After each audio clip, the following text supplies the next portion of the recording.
What is going on, everyone? Happy Sunday. This is At Week's End, the spoiler-filled look back at this week in comics, pop culture, news, reviews, and all that good stuff. Exciting show. We're diving into Ahsoka episode 6. Let's get into it.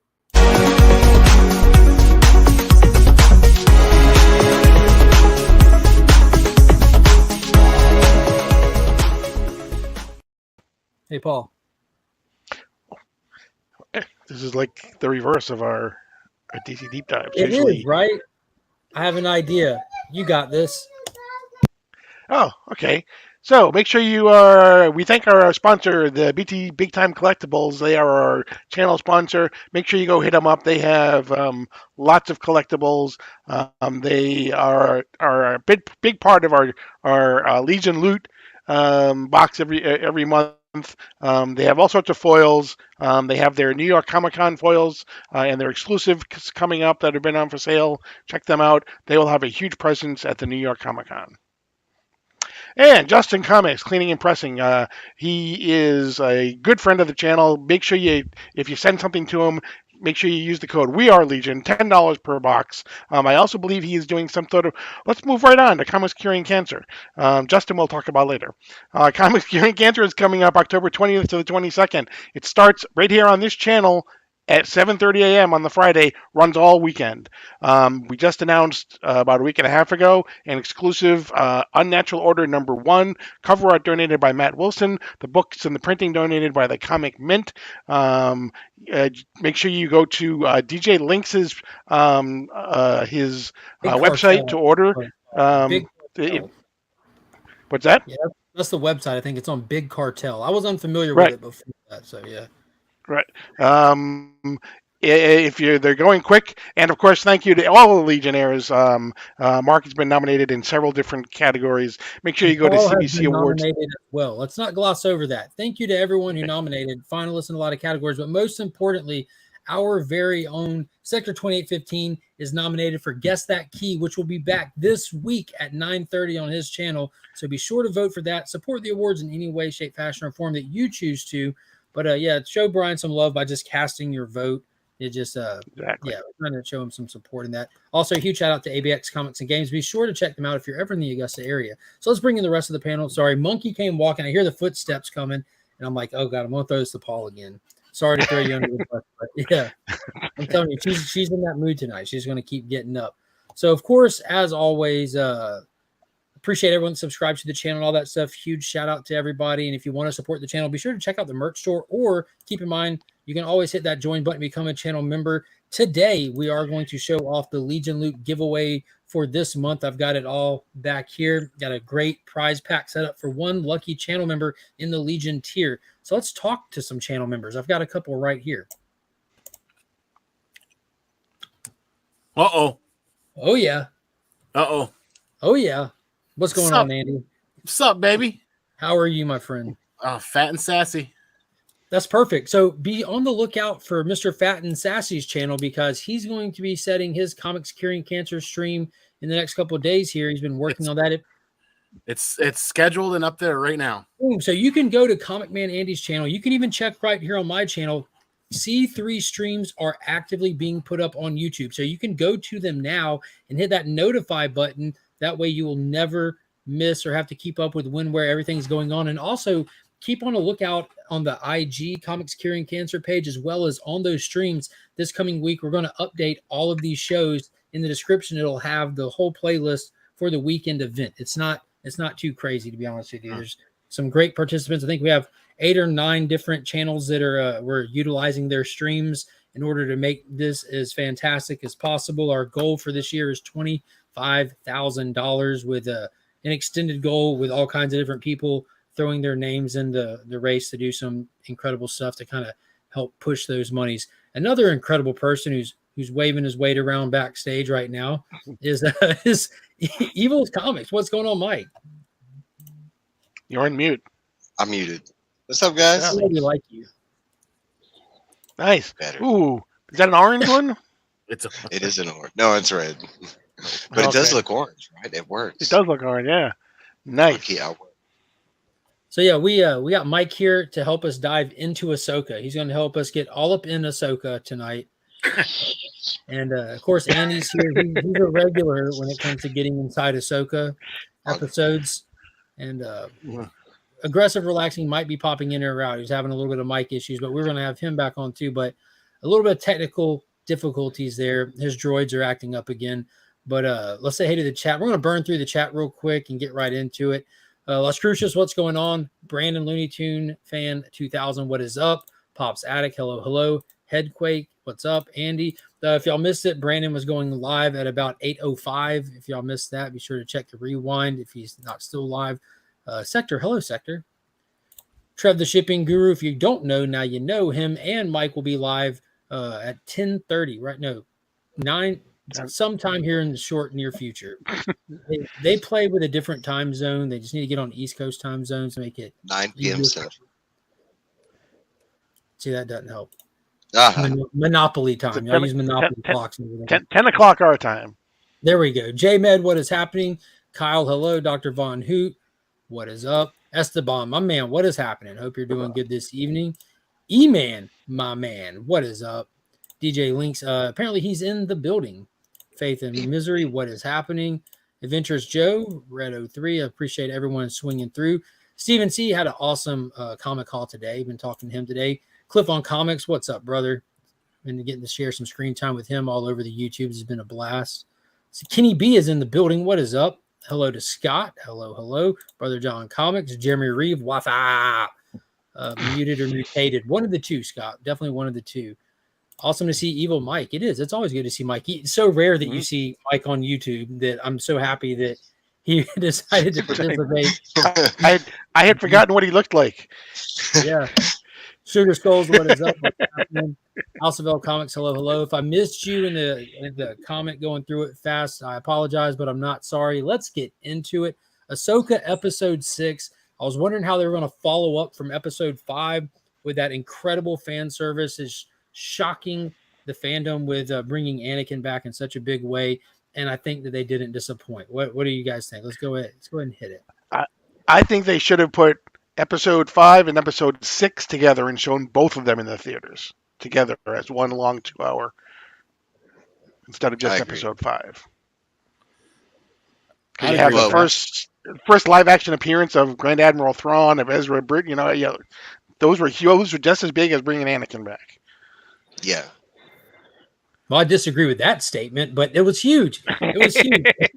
Bringing Anakin back was epic. But this was dude. I think that this was a more important and stronger episode, most definitely. I think, but I think they made a good call with like how cinematic like the space well scene was, and just having Anakin and all that, and seeing Clone War stuff in live action for the first time. But I think it was dope seeing this episode, and what I'm more excited about what they're building to. With they hit on so many story points and everything. But Andy, what did you think of this episode? Well, I mean, it really depends on your perspective, right? Like, obviously, episode 5 was much better for those fans of the original series, the original movies, and then this episode was clearly a standout for our Clone Wars and our Rebels fans, right? Mm-hmm. So I, for one, am in the camp of all hail Filoni forever and ever, because of the fact that keeping these two separate, and or as Sector put it, if they would have aired them together in a movie theater, a little bit different, but keeping these characters introductions separate within the episodes helped keep the spotlight where it needed to be. So cinematically, pacing wise, writing wise, everybody's attention is where it needed to be for each episode. Had they tried to do some of these things in the other episode and vice versa and try to mash them together, then it would have diluted the experience substantially for a lot of fans. So unless they tied them together precisely, just glued the ends of them together at the beginning and the end, and then did it in a theater like Sector said, that's the only other way they would have been able to top it and put it into a 2-hour movie. But I do like the format of it. It reminds me of Lost. Lost had so much going on that they would spend like, we're going with Jack and Kate on this episode, and we'll Sawyer next episode, and then we'll go back to Jack and Kate until their storylines come together. I thought it was good format wise. Notice how Balin's almost at peace once he gets there too. That's a little eerie. he's getting there. That's a whole plot line to go down. Mike, what'd you think of the overall experience of this episode? I love this episode. For me, I think it was the best. I mean, the episode before this was like just nostalgic glory and stuff like that. I loved it. But this one, I don't know about y'all, but this, I mean, I've been saying this since the beginning. This show has felt more like Star Wars than a lot of other shows before this, okay? And so this episode, to me, it really felt like Star Wars. I mean, we're talking about the soundtrack, the cinematography, the step-by-step where we went in the episode and what we followed during it. It felt like Star Wars, like the introduction of new characters kind of thing. And I kind of agree with like the whole, I would have liked to have seen that in the theater, the 2-part thing, but my whole thing about that is how would it have ended? Would you have been happy with it ended the way it did? Like Spider-Verse. With the or with the Anakin ending. And I kind of, with the one episode thing, I think I like the, Anakin episode and then going into like I don't know, I think it would have been hard. Is there any group or any cinematic, whether it's Marvel or whatever, that can make a ship look more ginormous than something in Star Wars? I don't think Nope. so. Nope. That was insane. Yeah, And Cliff's calling it that soundtrack. Glad they're really digging into the lore. Big Notch has entered the building. What is going on, brother? Enjoy that 10-minute break. Soak it up. Soak it up. Let's get into it. So let's talk about some of these plot lines. So I kind of want to hit it right out the beginning. I think this had one of the best intros. This had to have the best episode intro out of anything Disney Plus has put out. Like that was the only time we really see Ahsoka in this episode was the intro, her riding inside of a space whale with the little droid, right? And you get that like that at peaceness to her and everything. And they're talking about telling a story, and he starts his little story with a long time ago in a galaxy far, far away. And you're just like, yo, you're melting me at the start of the episode. Where's this? You know what really blows your mind is when you think about potentially the series of movies just being him telling the story to Ahsoka. Yeah, like he's our new narrator now. Like that would on a low key note. On a low key note, that was Dave Filoni answering at the end of Rebels. At the end of Rebels, if you go back to that Star Wars celebration, fans had asked where was Ezra and Thrawn, and he answered far, far away. Yep. That was the title of the episode. That was Dave Filoni like giving fans that, that he told us like however many years ago, that's exactly where they were, that we were going to get there one day. You just had to wait, I kind of like that. That's how the episode started with the whole, in a galaxy far, far away. Aggressive relaxing. What is up? Let's see if you got Mike going here. Test it. All right. Can you guys hear me? Yes. Yes.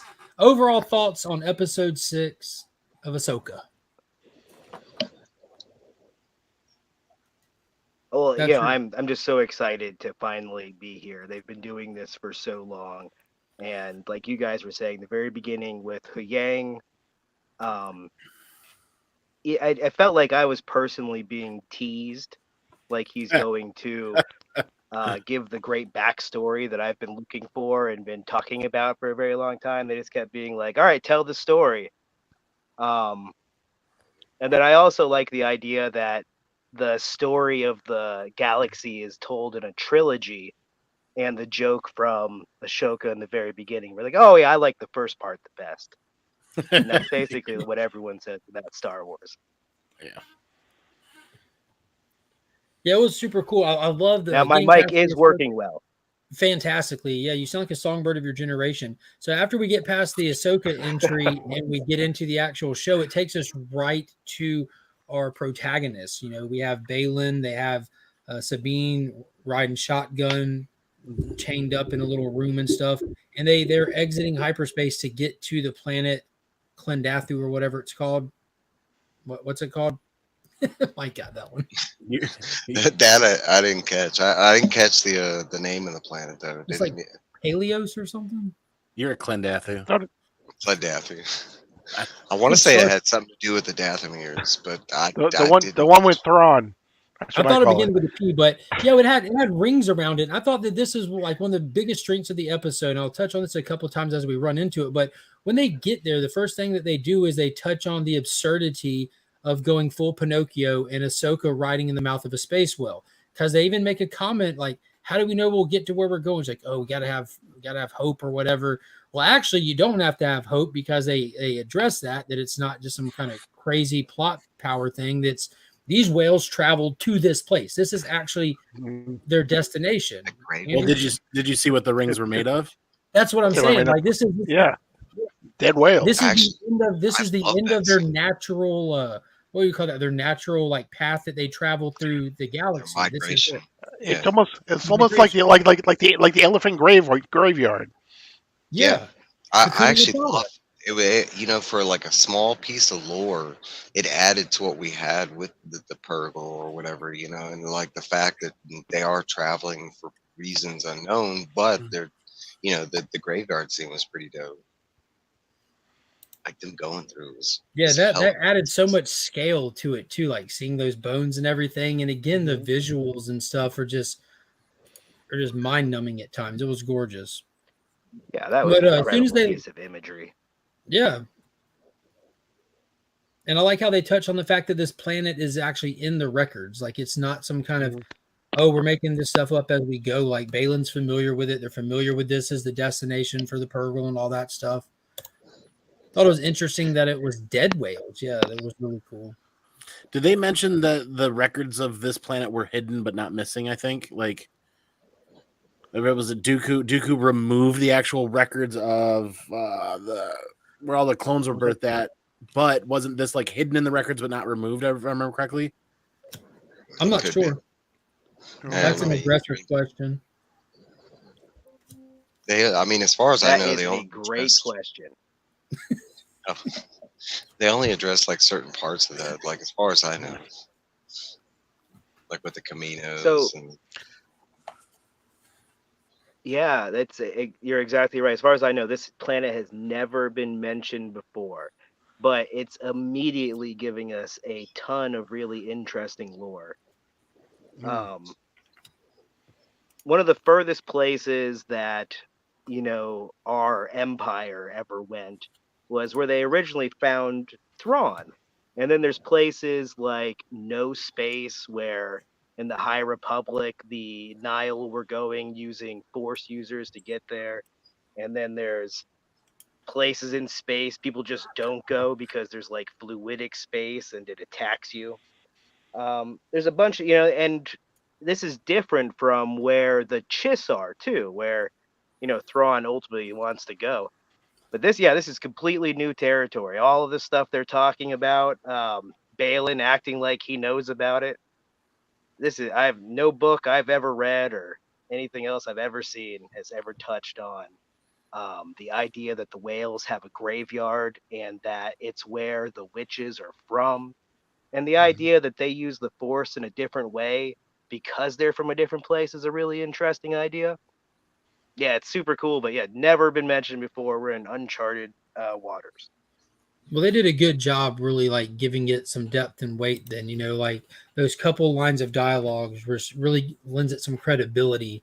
You know, it doesn't make it feel like just a wedged in little piece of the story.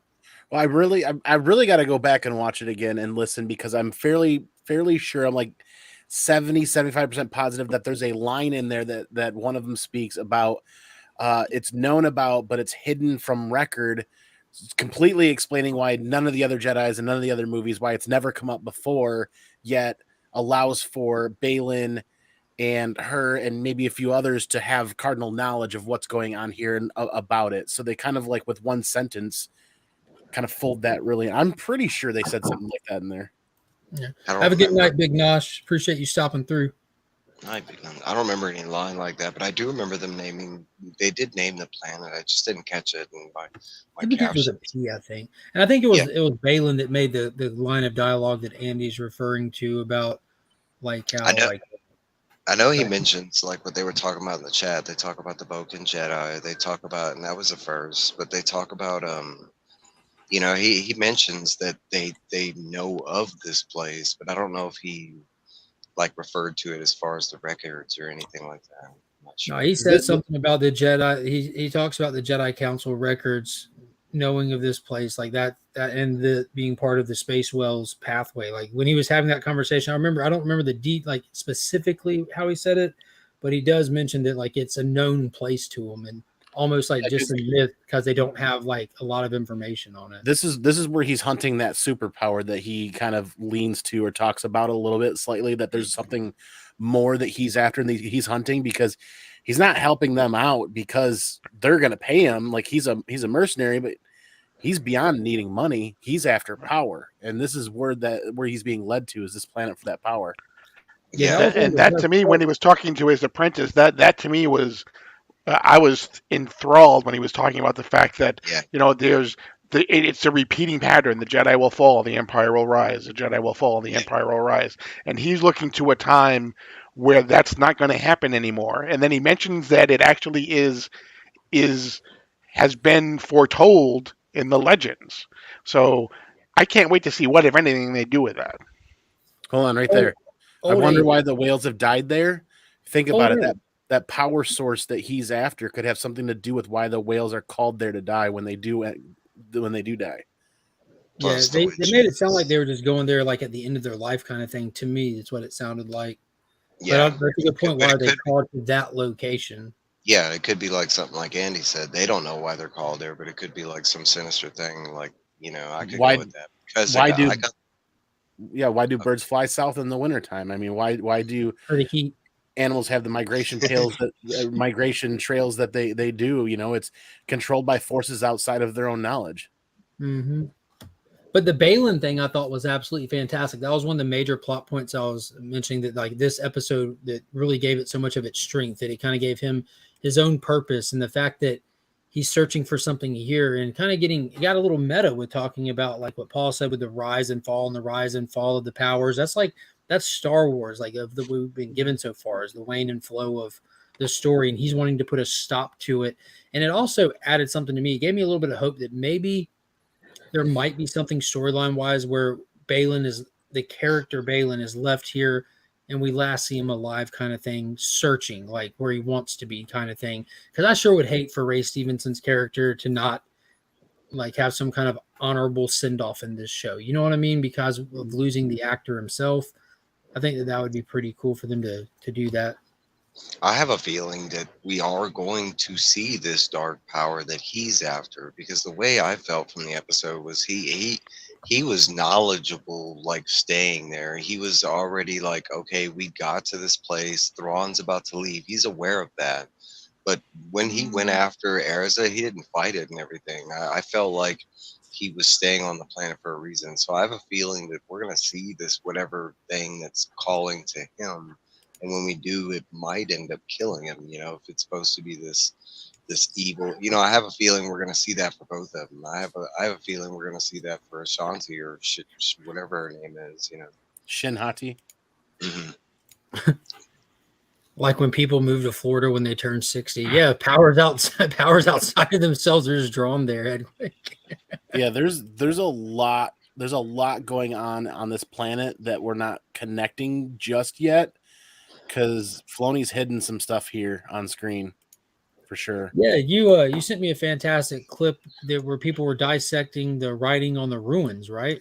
The writing on the temple leading in, and I'm trying to find that scene right there, is actually of Zepho origin, which, if I remember correctly, it talks about the temple that Cal Kestis searches of that Zepho god or that Zepho deity in Fallen, in one of the two video games. I can't remember which one. So he's already connecting now the Survivor and Fallen Order games to what we're seeing here. What is it, Aggressive?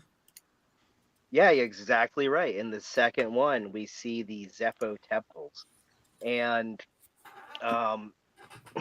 the connection. We've seen connections from the video game to all of these different TV shows, and now we have another one for this one. You've been searching these temples in the second game, and now we find another one with one of these languages in Star Wars that a person found and deciphered like I think a day ago, and everyone in Star Wars is like, "Oh my God, yeah, you're right. There's the Zepho temple." So did they come to that universe, or did like how long have people been traveling back and forth between these two places? And in the newest High Republic book, you follow a group of people who travel to a planet that heals itself and is really, really powerful in the Force. And you're seeing for me, I'm seeing like a lot of connections. Like, is this the same place, but afterwards? Like hundreds of years later, that the witches have been just there manipulating it. Yeah, but there's a lot of interesting connections, and the fact that there's a temple there from using the same type of language that we see in the other universe is really interesting. It just makes a whole bunch of new questions. And yeah, you can find pictures on Instagram and on the internet right now. People have the runes and decipher what it says. I And shared I it think with. it's what is it? May his reign be forever, and it's a evil guy. I can't remember his name though. Yeah, right at the top of the ruins up here. Now, obviously, this is just a screenshot of the show itself and not of the clips, but that's Zepho font. Well, I mean Zepho language, yeah, and that's what they're deciphering. What AR's talking about, and that's where I got stupid excited because I completely missed this. I mean, I think it was almost impossible to see it unless you're going back intentionally dissecting, right? Yeah. Well, I was yeah, looking you have down to at. turn it upside down to read it. I was looking down at ground level watching Balin and Shinhati leave that temple. Now, I wasn't even looking up to see that there may have been writing up top.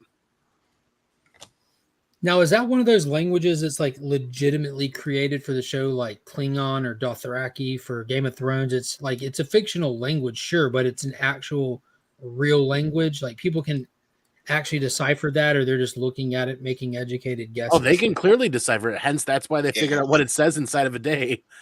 They have like I forget what they call them now, because there's like 4 or 5 different Star Wars languages. Then like I think the main one is just basic, is what they call it. AR, what do they call Galactic Basic. Yeah, Galactic Basic. That's what it is. But that there is it's like you're saying, like there is a fake language that does actually have like a real key that people use to decipher without gravity. I'd like to say that they made it sound like this is where the Dathomir witches came from, and in expanded lore, they did have a planet, and that's where like the rainforest came from. That's where we touched base on that part of the lore in Boba Fett. So like if this is where the Dathomir witches are from, like this is above them. This would be something that's like on a grander scale, because to most the Dathomir witches are new in live action, but they're not new. They were in the animated Clone Wars. That's where Maul comes from, Savage Opress. But we saw Dathomir in the Clone Wars. So if this is like where they came from another galaxy, it's going to be something bigger than what we saw from them before. You know what I'm saying? So you don't think like this is their homeworld? Because I felt like again, I don't have much context for like characters like the witches and stuff, but I thought that's what they implied. Like this when they were flying in, like Marge or whatever the witch's name that we've been rocking with for the whole show. She's like, yeah, this is where my people come from, and they've been here forever. And that's the way I took it. Yeah, she didn't realize they're trying to flee this place now too. But Dathomir is like it's almost like Mustafar. It's like a red planet. It's like the sky is all red. Like it looks like witches are from there. Even in the books, it was described as like on the flight in after arriving there, you notice all the statues, thousands and thousands and tens of thousands of years old, those statues, but also notice how with a little bit of misdirection, I personally was paying attention to Thrawn and others speak, yet what were they loading up that whole time? Like tombs or catacombs or what dead preserved Night Sisters, witches, or like there's just a lot of things that you can gather from that after just trying to stop, rewind, and look behind what's going on, everything. Now, from what I heard, a couple of people mention that they're thinking that's like fallen soldiers or something that they plan on just reviving or something. Is that right? they're called night troopers, and like I had to go. I didn't catch it the first time. I had to when I rewatched it, but it is that they're all bandaged up in the red, the red bandages or whatever. I do think we're seeing zombies for the first time in Star Wars mythology. Yeah, I don't for one second think that these night troopers are living. Like even their suits imply like that they just like his ship, the starship he has been damaged and repaired. I think all of these people died traveling there because you got to keep in mind if the end of Rebels is canon, these people just went through hyperspace raw, like with no protection. They're not inside of a ship.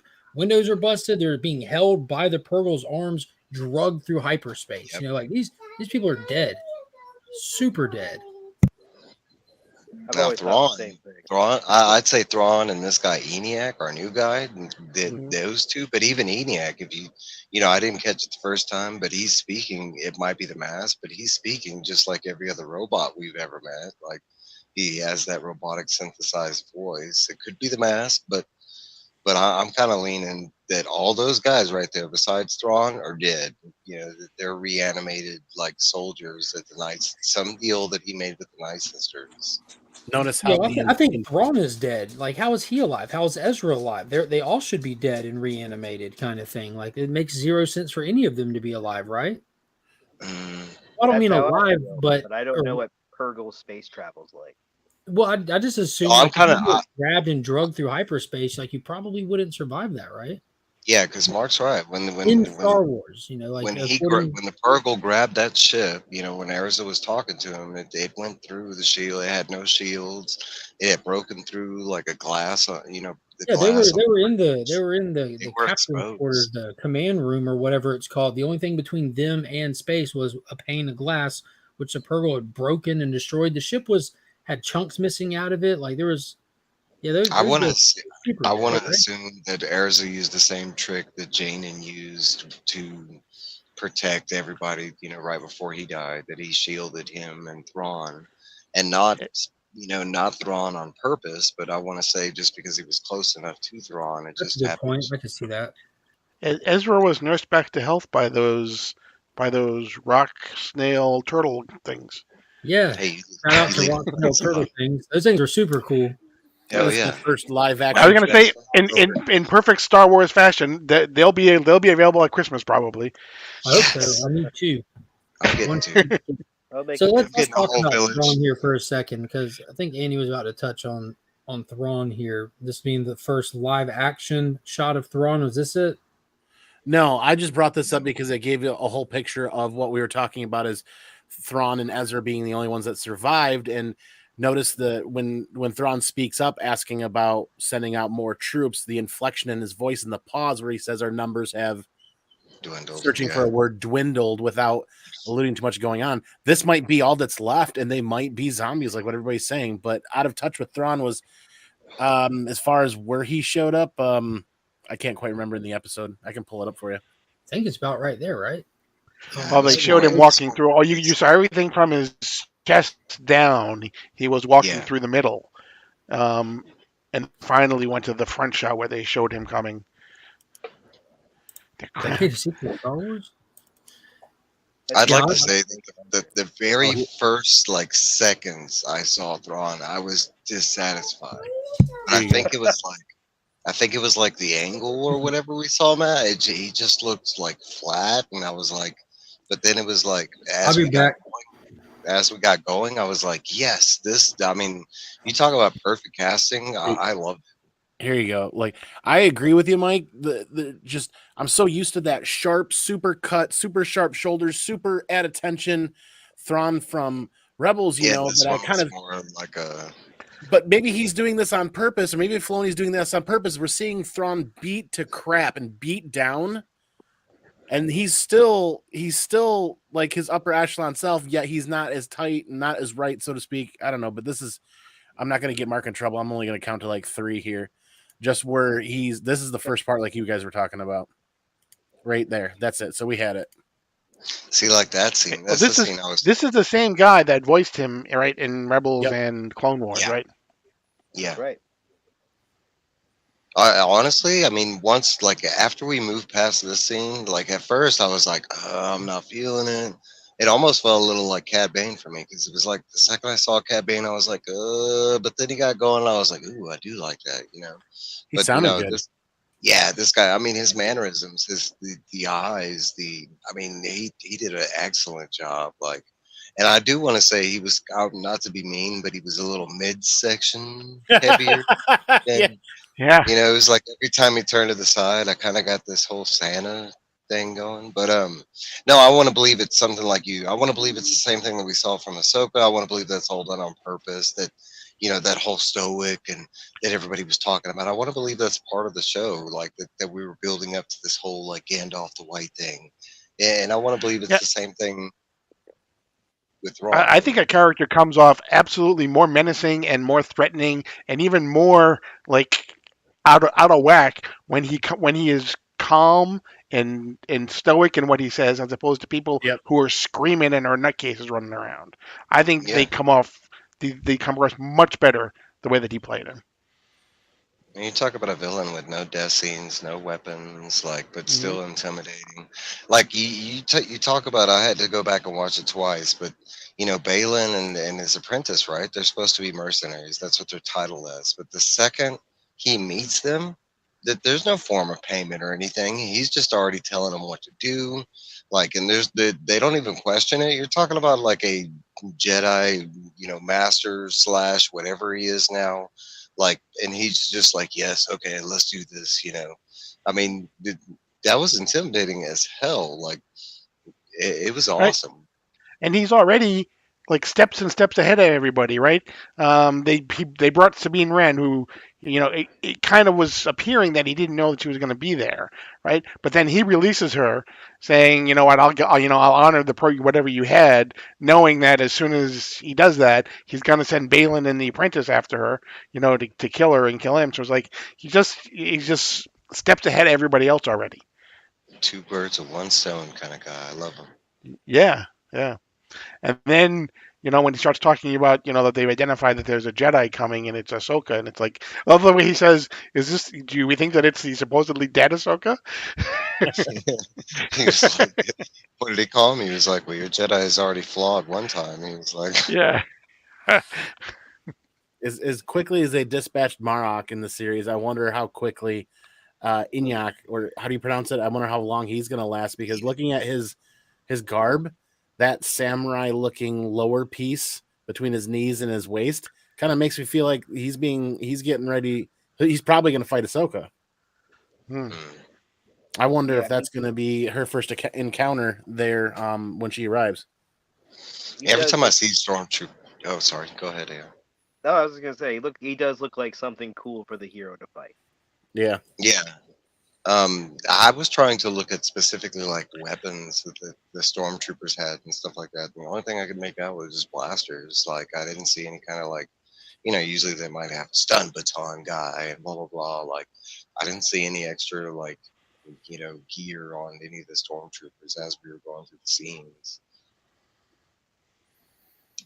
I think how messed up their armor is very interesting because Mhm. I don't see Thrawn letting everything fall into disrepair unless this place, you know, just sucks. There's no resources. We can't really get a foothold. There's other crazy things on this planet. A Thrawn that has been in this place for 10 years and still only has his ship left, it is a little like disappointing for me. I would expect That's Thrawn, wherever he ends up, you know, like Jay-Z, you know, you drop me right. anywhere in this country and I'll still be a millionaire. But like, I, I kind of have to agree. Like when we first saw Thrawn, and then like I was expecting there to be like this massive civilization, and then come to find out he built it or some shit, you know. And then come to find out all he had was the Star Destroyer and his little crew, of, you know, whatever Well, stormtroopers. it's starting to add up, right? Like, let's put two and two together there and say, yeah, maybe Ezra force protected himself, and Thrawn was close enough to survive that, and everybody else on the ship died.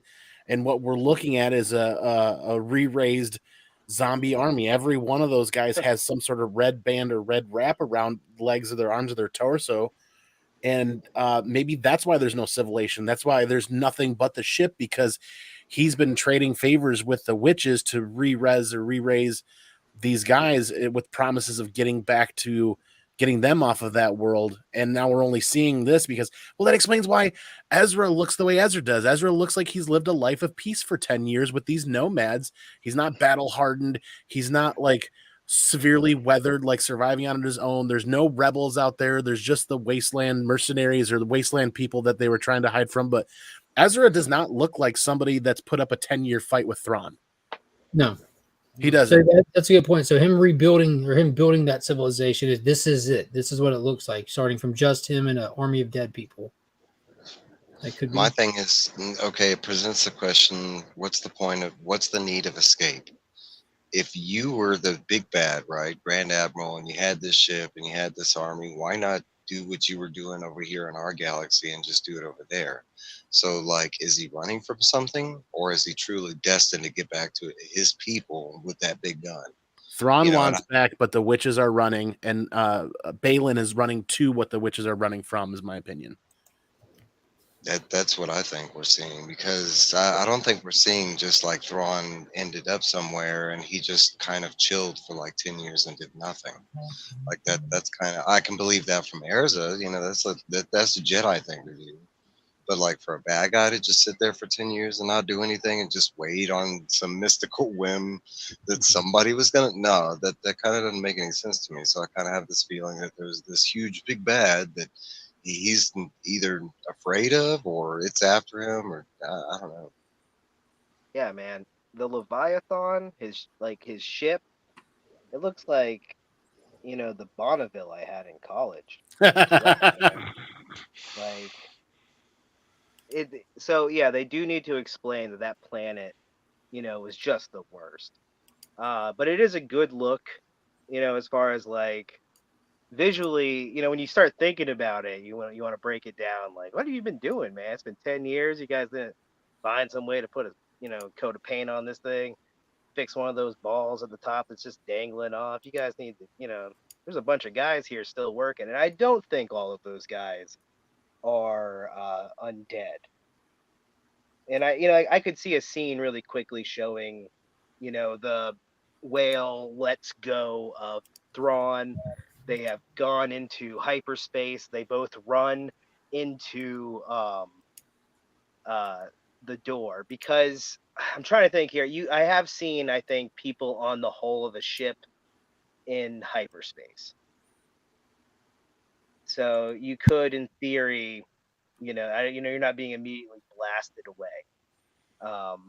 But it's an interesting thought, and I do hope they, explain either Ezra or Thrawn how exactly they got away with that. But I'm just so impressed with Ezra, who has not gone off and listened to Thrawn's nonsense, and has just kind of existed in this place and kept true to who he is. That was really cool, really strong, like, part of his character. He's got his own band of rebels. They're doing their own thing. They were all like, definitely some some screen. I kept chanting "crab people" from South Park. they were.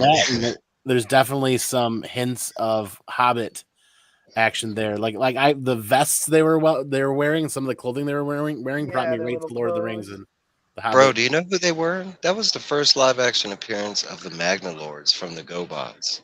Remember, they used to turn into rocks and shit. But there you go. No, I forget what their names are. I had it. I did like a little thing right after the episode. I think they're called Enox or Eox. I both creatures that we got, and that's something new that we got. We got 2 new creatures, like the mount that she was on.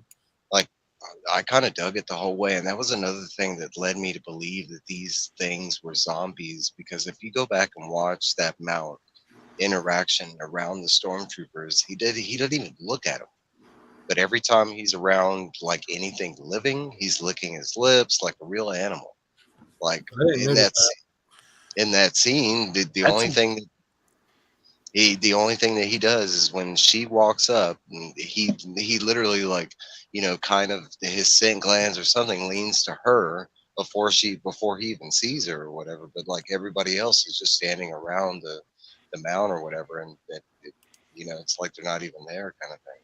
Did anybody else notice the symbol on Thrawn's ship? Because I saw someone else mention or say something about it. The Chimera or Chimera? I noticed there was something there, but I didn't know enough to think it looked like the Eternal Empire. Yeah, he's always rocked a cool paint job. Yeah, I was calling it the Leviathan. You're right, it's the Chimera. The windows were tinted. That would never fly in Florida. Yeah, that was just the. Pull over Thrawn. He'll talk his way out of it. You know what, Matt? Not Max. Sorry. I'm looking at that, and I think you're right.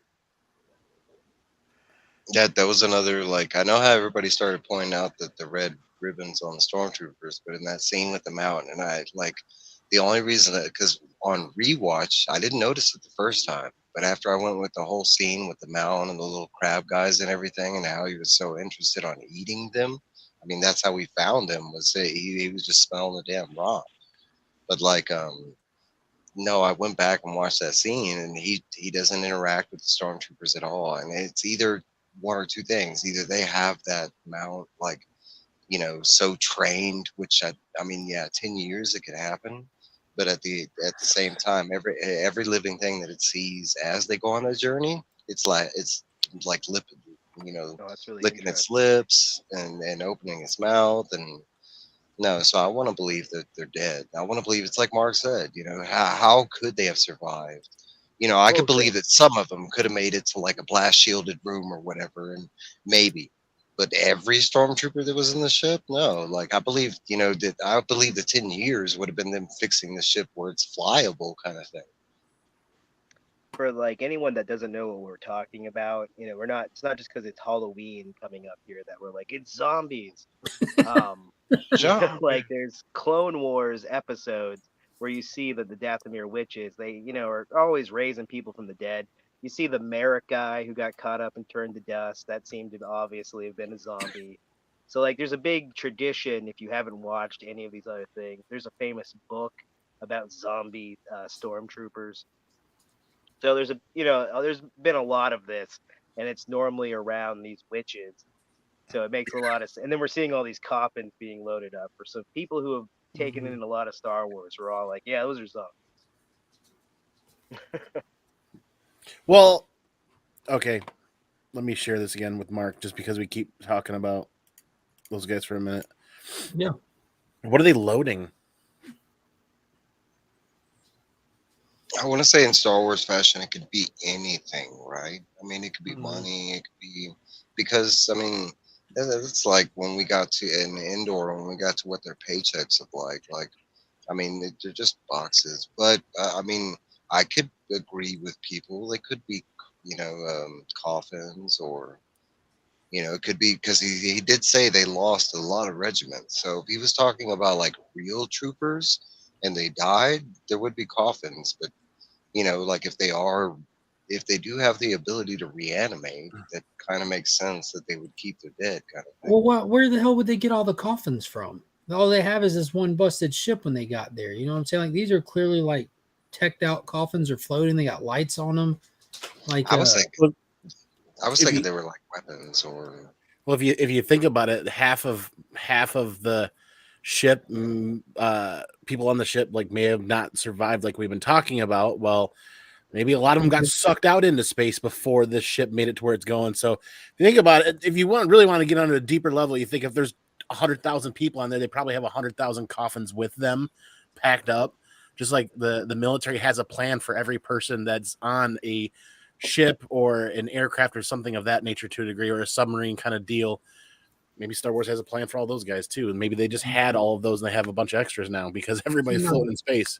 This just reminds me of like regular cargo you see all throughout Star Wars. Cargo floats so it can be loaded and moved. And I think I just took these as like cargo containers that like a ship would have. A ship would have these things, empty cargo containers that if you go somewhere and you need to pack something up and bring it with you, you can take these off the ship and go put something in it and bring it back on the ship.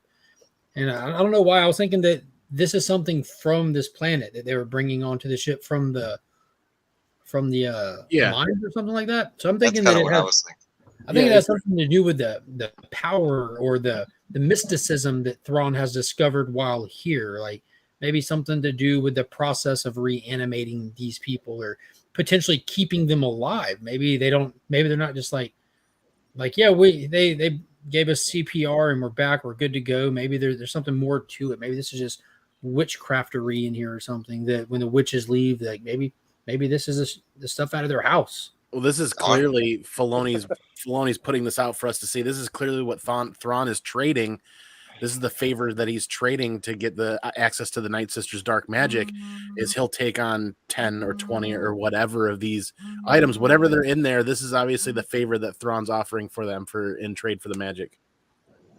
My theory is it's something related to Palpatine. You know, we've already seen them building that up with clones and stuff.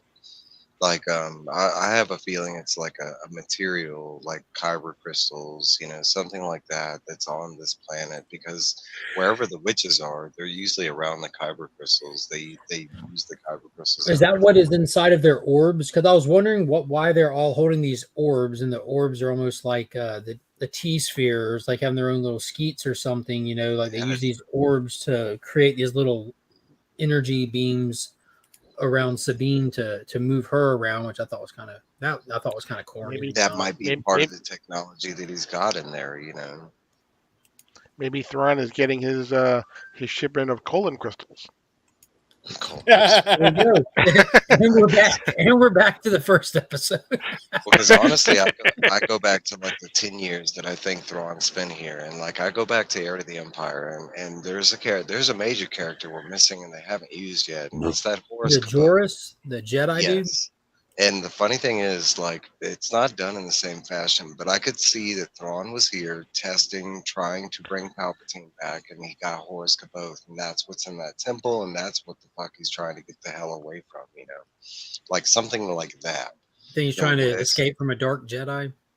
And then the funny thing is, another thing that I think is in those crates is what he used against the Jedi in the books. It's in, somebody mentioned in the chat earlier, it's like it was an alien race that he used that created like force bubbles where any Jedi or Sith couldn't use their powers while in that bubble. Yeah, the little cats. Mm-hmm. They were like, I don't know. It was like, it begins with a Y, whatever it is. I'm actively reading it, but there's some of these words that I'm just like, I'm just going to look at that word. Yagas or something like that. No, but I believe it could be something like that because they are pulling more from the expanded lore. So when I have to imagine what could be there besides like this new alien race that we haven't seen, it could be like another character that we haven't seen. You know? He always has one with him. Like he doesn't let him leave his side.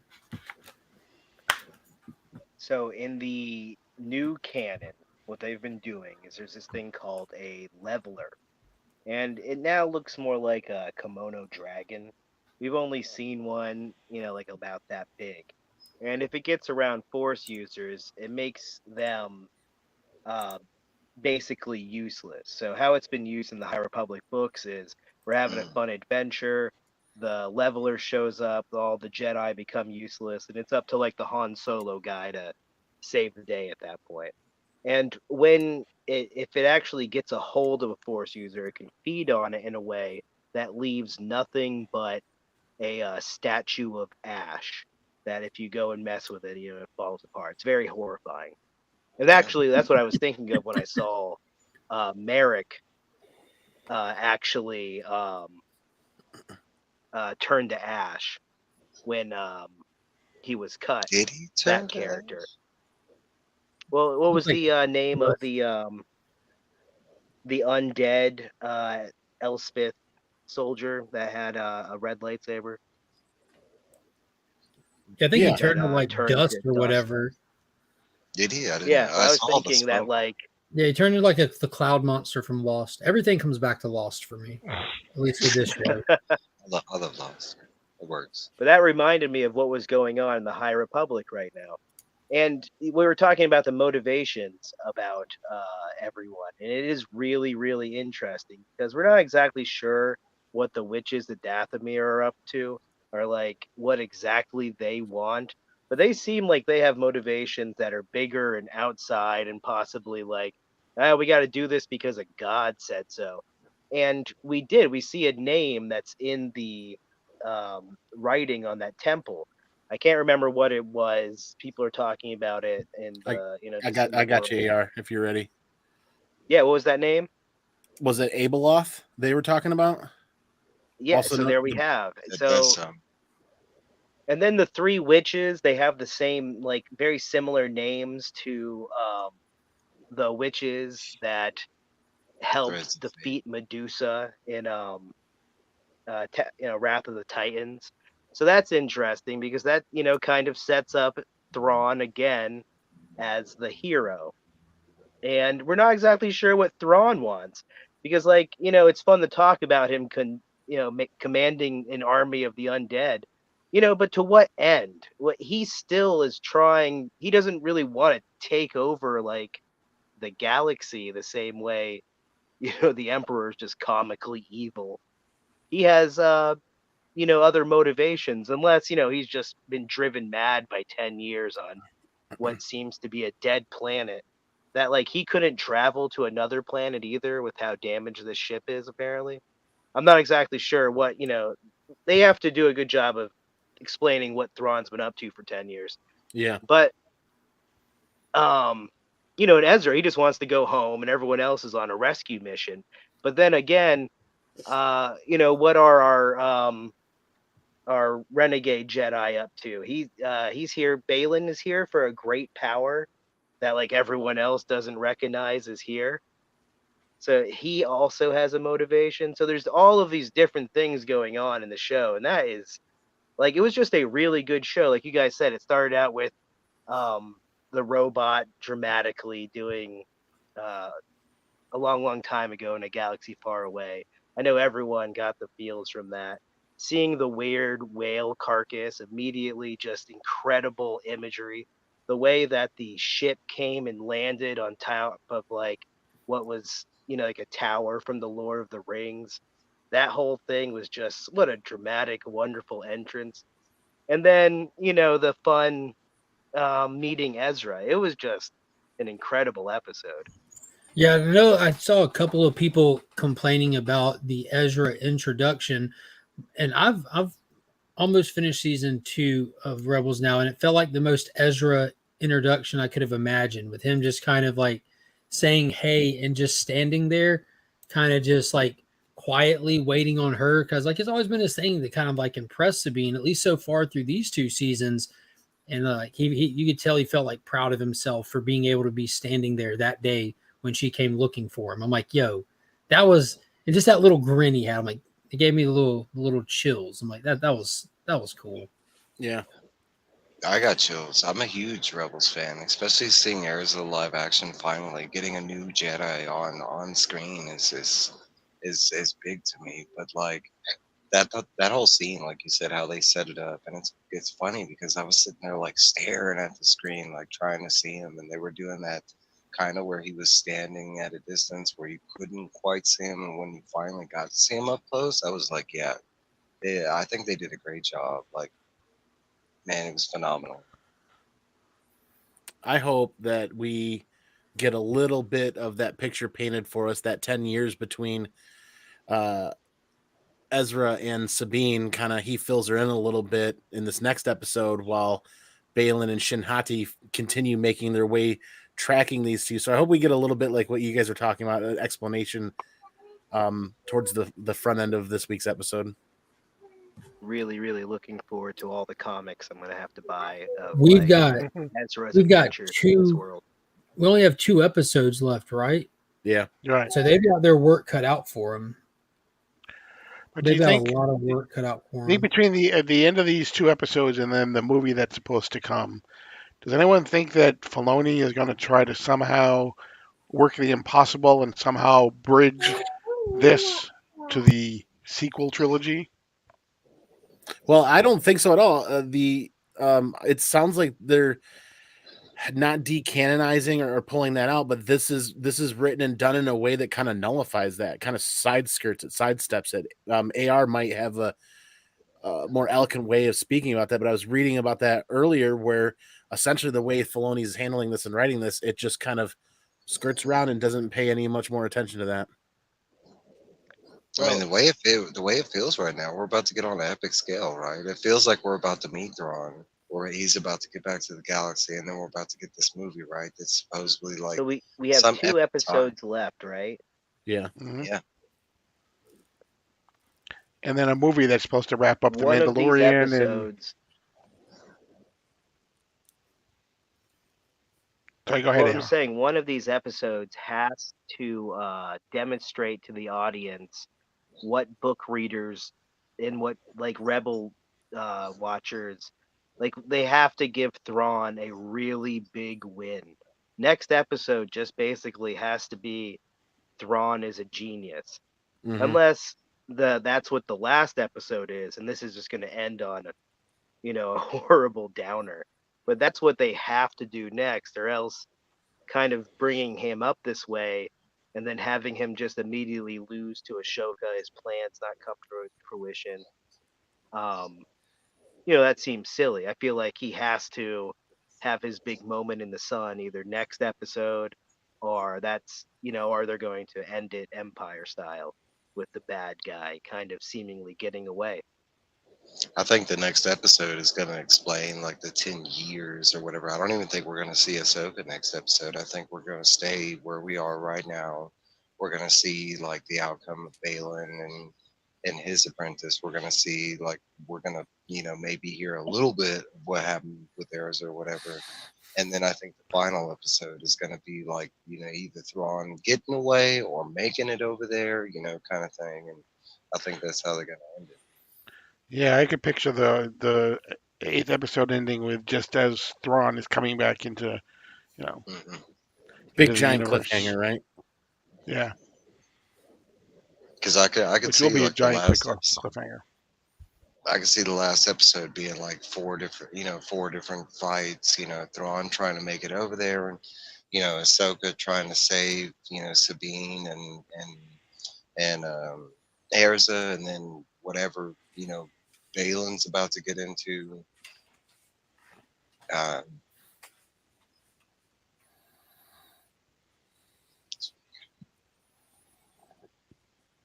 Yeah, it's a lot of ground to cover for sure in 2 episodes. A lot. The Mhm. Balin thing's the most interesting thing for me, though. I want to know what his motivation is at this place. He seems so happy to be where everyone else wants to leave, and I don't get it. So, this is where kind of my head's going, and I purposefully did not watch a lot of theory stuff, AR, but the Abeloth, the name kind of written in or kind of what's being led to discuss that, the beloved Queen of the Stars, the Force entity, her dark side powers immortally diverted from her, being corrupted, I think that could that be the power that he's after, because she only is released from her prison whenever the Force becomes out of balance. So I ask myself this question: is the Force out of balance right now? it is. We don't have a Sith, and Right. So maybe this Abeloth, she is the Queen of the Stars, is the power dormant there on that planet that the queens or the Night Sisters are running from, because they realize they can tell that the Force is out of balance, and they say it's time to shit and get out of here and not be a part of this, otherwise they're going to get consumed. in the legend books, that's how we got a lot of the Sith masters. They would find like a Jedi holocron, a Sith holocron, not knowing what it was or something like that. Surely, but slowly, the Sith inside the holocron would eventually be talking to them, or so I could see it being some like message that Balin's getting. I could see Balin becoming like a Sith Lord. We're seeing, and that's the power. He doesn't know it, but he's about to become a Sith Lord. But at the same time, maybe they disfigure him so badly where, they do answer why Ray Stevenson's not playing the part, kind of thing. Because there is quite a bit of Sith masters that are I don't know that they had enough time to go back and post-production change any of that because he passed so suddenly I'm not sure. after filming, and it was horribly just. I don't know that they really had enough time to go back and change any of that. So this is going to be what we get is what we get. You know what I mean? Yeah. How much time and money were they going to be able to filter back into these last 2 episodes after that happened? It doesn't sound like there's a lot to do that. Like they would probably need another 6 months. I don't know. My heart's where yours is, Mike. Seriously. Like I hope like we get some great send off or a great cliffhanger like that cowboy riding out into the sunset for Ray Stevenson and for Balin's character, that he might have that kind of story go, and maybe he gets disfigured enough that we get to see somebody else play that role as a post Balin into a Sith Lord. Now Yeah, oh you're my right. God, that'd be nuts. Yeah. Give that man, if this ends with him just getting a really solid mask, that would be nice. Then you can do something again with the character, Yeah. as Sith normally do. So we'll see what happens. Man. Whatever happens, it's going to be epic at this point. From what we've seen, the way it's crafted, to the misdirection and sleight of hand that Filoni's been playing with us for 6 episodes, I am on pins and needles and sweating bullets for these last 2 episodes for sure. Yeah, I mean, does this series end with them getting back to the universe? Anyone who gets stranded? Is that why Ashoka's not around anymore? There's so many things that could happen here. And there's so many interesting things that people are doing with their own motivations. Yeah, all we can do now is speculate. There's nothing that is in the canon or in the past or anything that we've ever heard about before, really. I think we kind of touched on the idea of it, like where was Ahsoka through this or that kind of thing. And I think because we talked about in previous episodes hanging out that someone mentioned like Disney potentially like retconning the sequels to not happen kind of thing. But it looks like they might be building a storyline big enough to just circumnavigate the sequels. Like Ahsoka wasn't around for that dumpster fire because she was dealing with a big enough threat keeping her busy over here. Like I think I don't think that Thrawn necessarily was working toward, or to the Emperor. I think he was doing his own thing potentially, and where it's a big galaxy, and now there's even more than one. There's got to be big issues. I couldn't imagine like the Empire in that state dealing with a rebellion and all that could really. We're the only bad guys out there. Even going back to the original story, when Thrawn emerged with his limited resources, he was going to outer rim places, and he was recruiting hidden Imperial stash bases, and that's how he reached. But at this point in Star Wars, we don't have all that. There's not any the only thing they've shown us is it has been a Mandalorian with Moff Gideon or whatever in his little secret base or whatever. But other than that, they haven't really shown us there's a whole lot of Empire still left in the galaxy or whatever. So even if that's the end game, that Thrawn's coming back to reunite with Palpatine. No, that guy at this point he's gonna be real sad when he comes back and sees the state of things. Yeah, there's nothing. You're like, wait, what? There's the I New don't feel Republic. he's interested in getting resurrecting Palpatine. I think Palpatine being gone is great for Thrawn, and if he could come back and just muster his forces, he wouldn't use them to help bring back the I'm just evil for the fun of it guy, because that doesn't help his goals. Who knows? I am looking forward to Tuesday though. Yes. Oh yeah, that'd be awesome. Yep. Do you know if it's going to be another long episode or is it going to be a short episode? Does anybody know that? I think the shortest one we've seen was just under 30 minutes. Most of them have been around 40 minutes. I'm pulling it up now. Because I want to say the third and fourth episode were the 30-minute episodes. 1 second.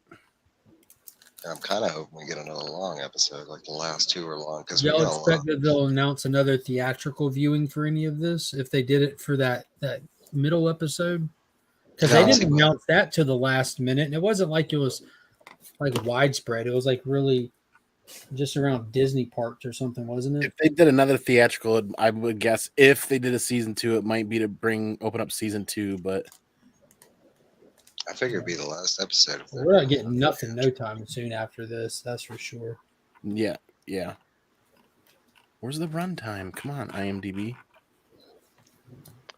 Well, I am excited for the next trilogy of Timothy Zahn books that can drop now that he's been Yep. brought back. Yep. Can They explain brought all Timothy of it. Zahn back to write books. Oh yeah, he wrote the new 6 for the the new Thrawn trilogy or quadrilogy, whatever you call it.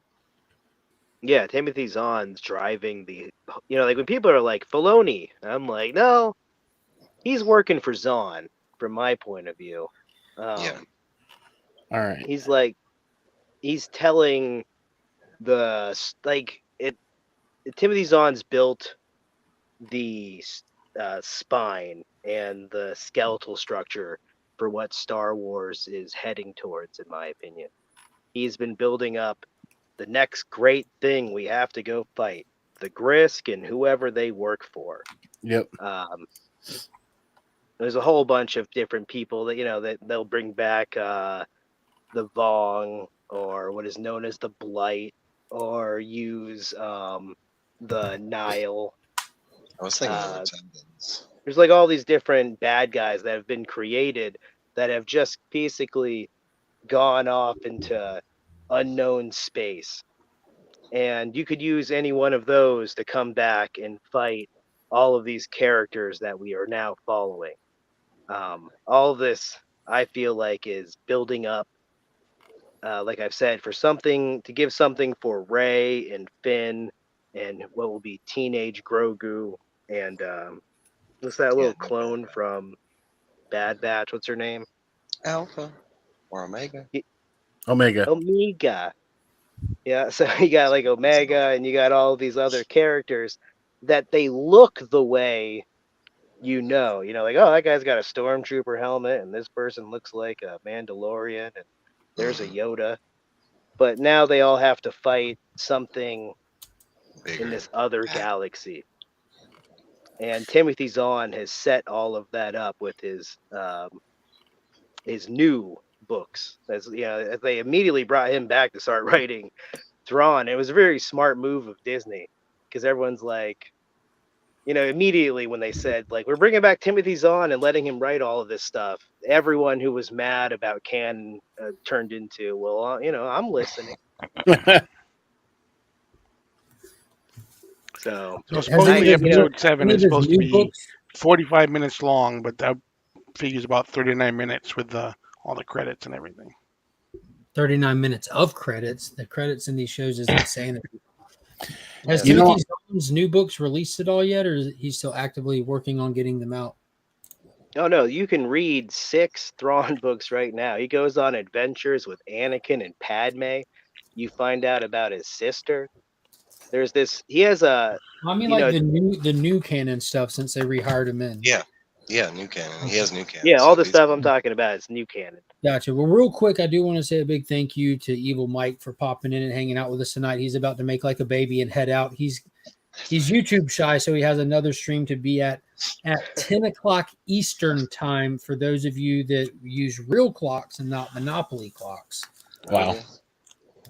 So yeah, we have been going for a minute. So I do want to pause here. Do y'all have anything else y'all want to touch on to wrap up the Star Wars talk? Because I have this giant stack of Legion loot.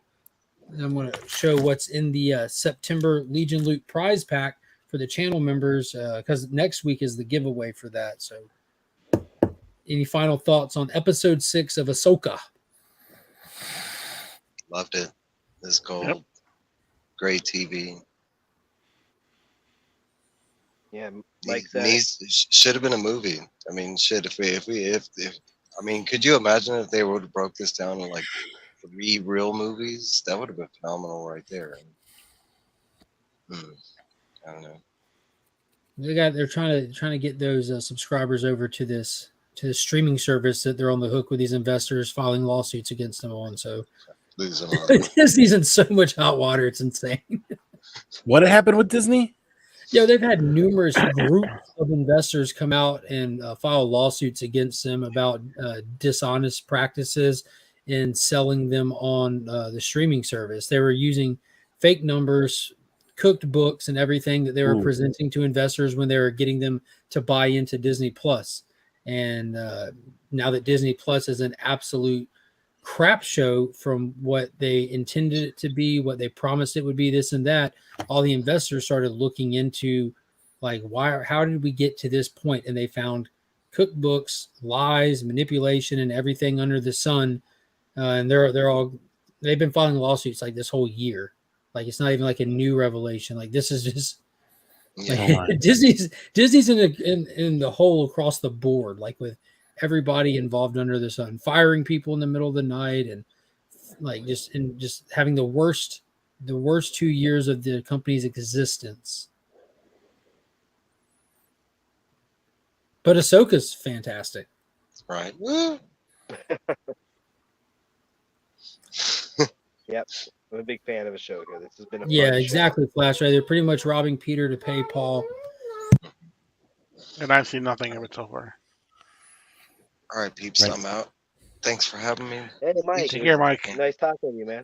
Have a good night. Bye. I can't anywhere find. I could have sworn that all of the runtimes for all the episodes were posted weeks and weeks and weeks ago. I can't find episode 7 or 8 anywhere, and everything I'm finding only has what's been released. People are posting, but I don't recall them 7 and 8 being any longer than 38 to 40 minutes. I found something online that said that it was going to run about 45 minutes, but it would be like 39 minutes once you take out the credits at the end. All right, so real quick, Nothing on episode 8. let me hit this Legion loot real quick. I got it sitting in front of me. I need it to move. So, monthly giveaway for the channel members. If you are a channel member on the Legion tier, your name is automatically in the running. You have until next Sunday to upgrade your membership or join the channel membership. And this is what is going in the prize pack for that. We have the pieces from Legal Burning. It's a beautiful Ghost Rider piece.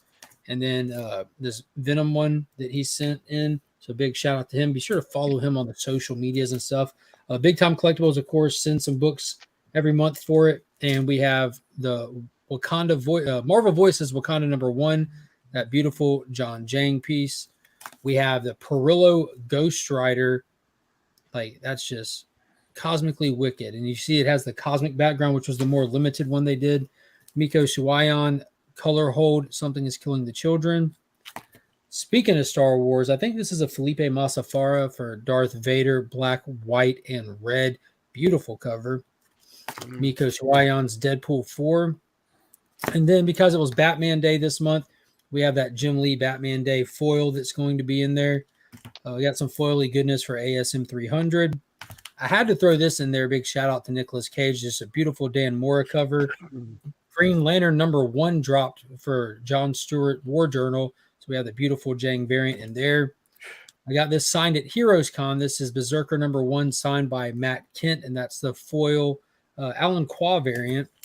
We'll have one of the Savage Samurai #1 Austin LeMay exclusives that myself and the rest of the Illuminati crew got together to get our own exclusive out. So a big shout out to a lot of people that picked those up. But this one will be number 48 of 100. Going back to Batman Day, we have Batman 423, the famous Todd McFarlane cover in there. And I believe this is the third print one. Got some X-Men goodness with the first appearance of Bishop. Second print, X-Men Annual 14, the first appearance of Gambit. And then for you comic book readers out there, we have the hardback collection for Liam Sharp's Starhenge. This is one of the most epic reads I've ever read. Absolutely loved it. The artwork is just, you get lost in it. And then for the Slab Daddy, we have a 1981 Brave and the Bold issue number 180 in a CGC 9.4 featuring Batman and the Spectre, celebrating Batman all month long. So that is the Legion loot for this month. What are you doing the drawing? 1 week from today, right here. And also, now that you mention it, tomorrow is the last video for the graded comic collection. So we'll be drawing for the winner of this Catwoman 9.8 Nathan Zerdy slab as well. So be sure to check out the video that drops tomorrow or any of the 12 other videos. Watch it, enter for your chance to win. The more of those you watch and put the proper comment down in the comment section, increase your chances to win that. So there'll be 2 giveaways drawn next week.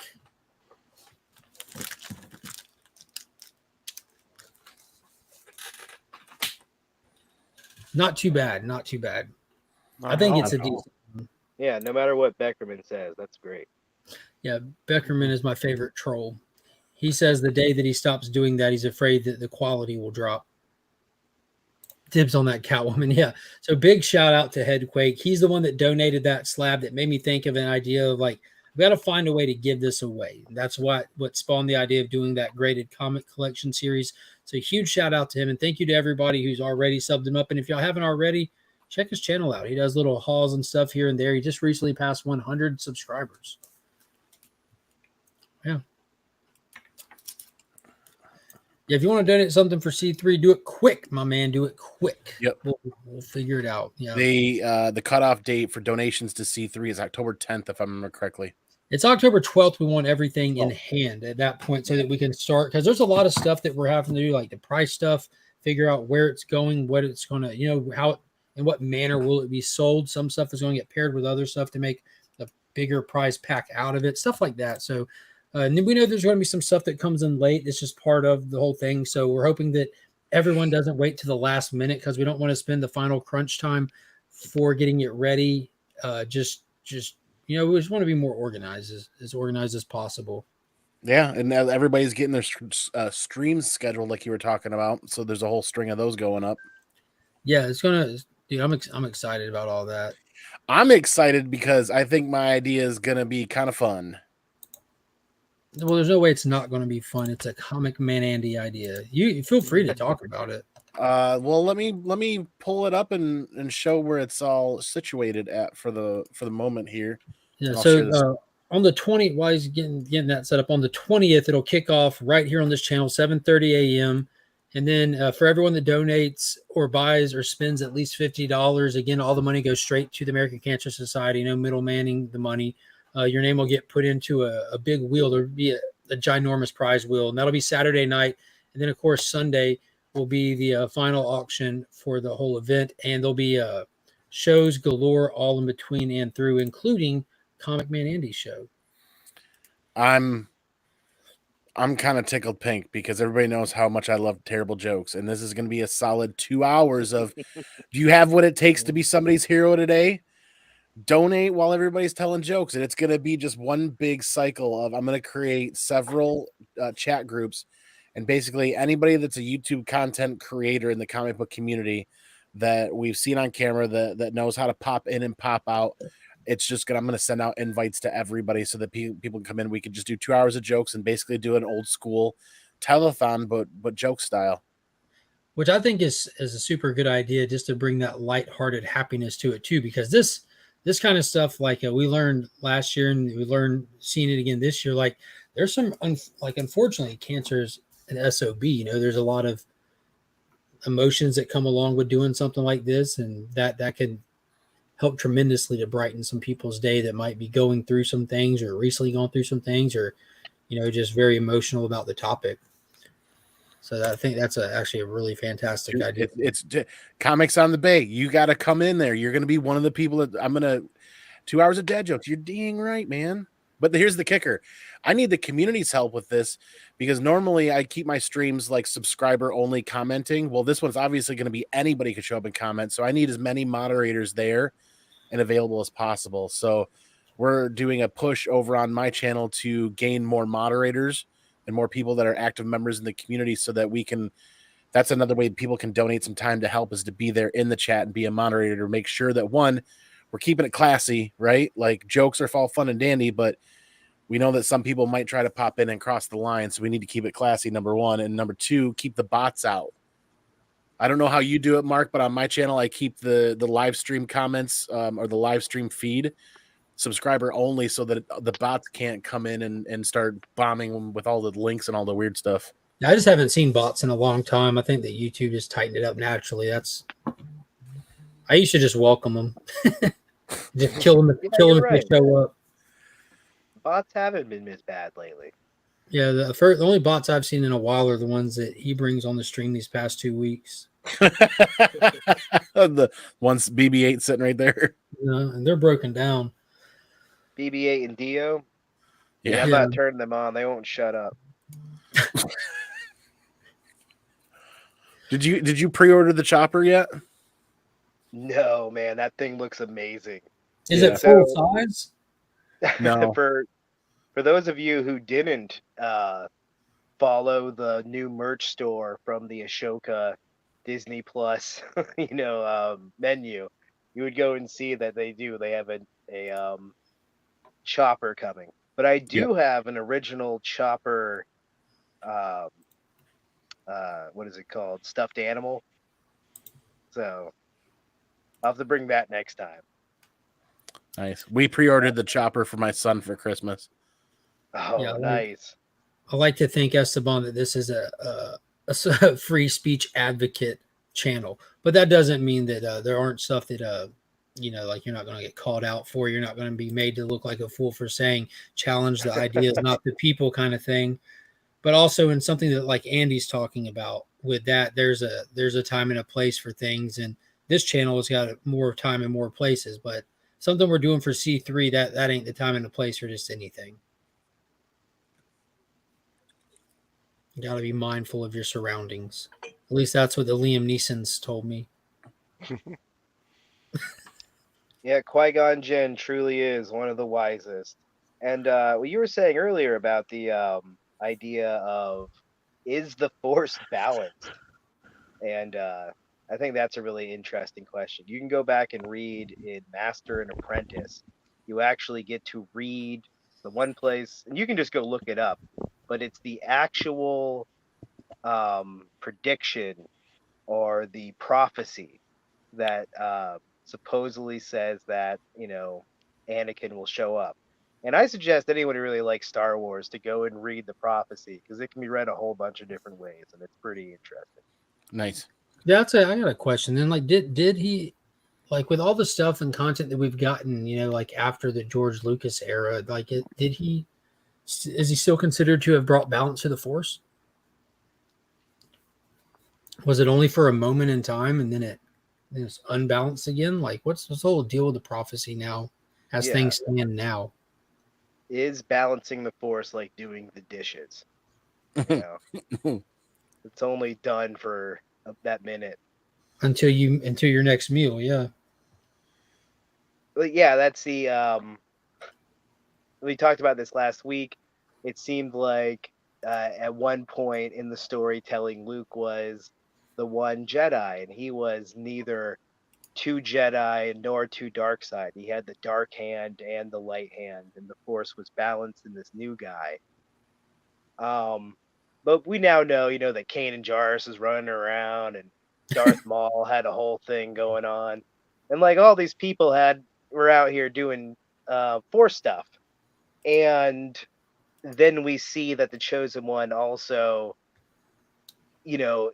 are we watching balance be brought to the Force by helping Ashoka become what she needs to be?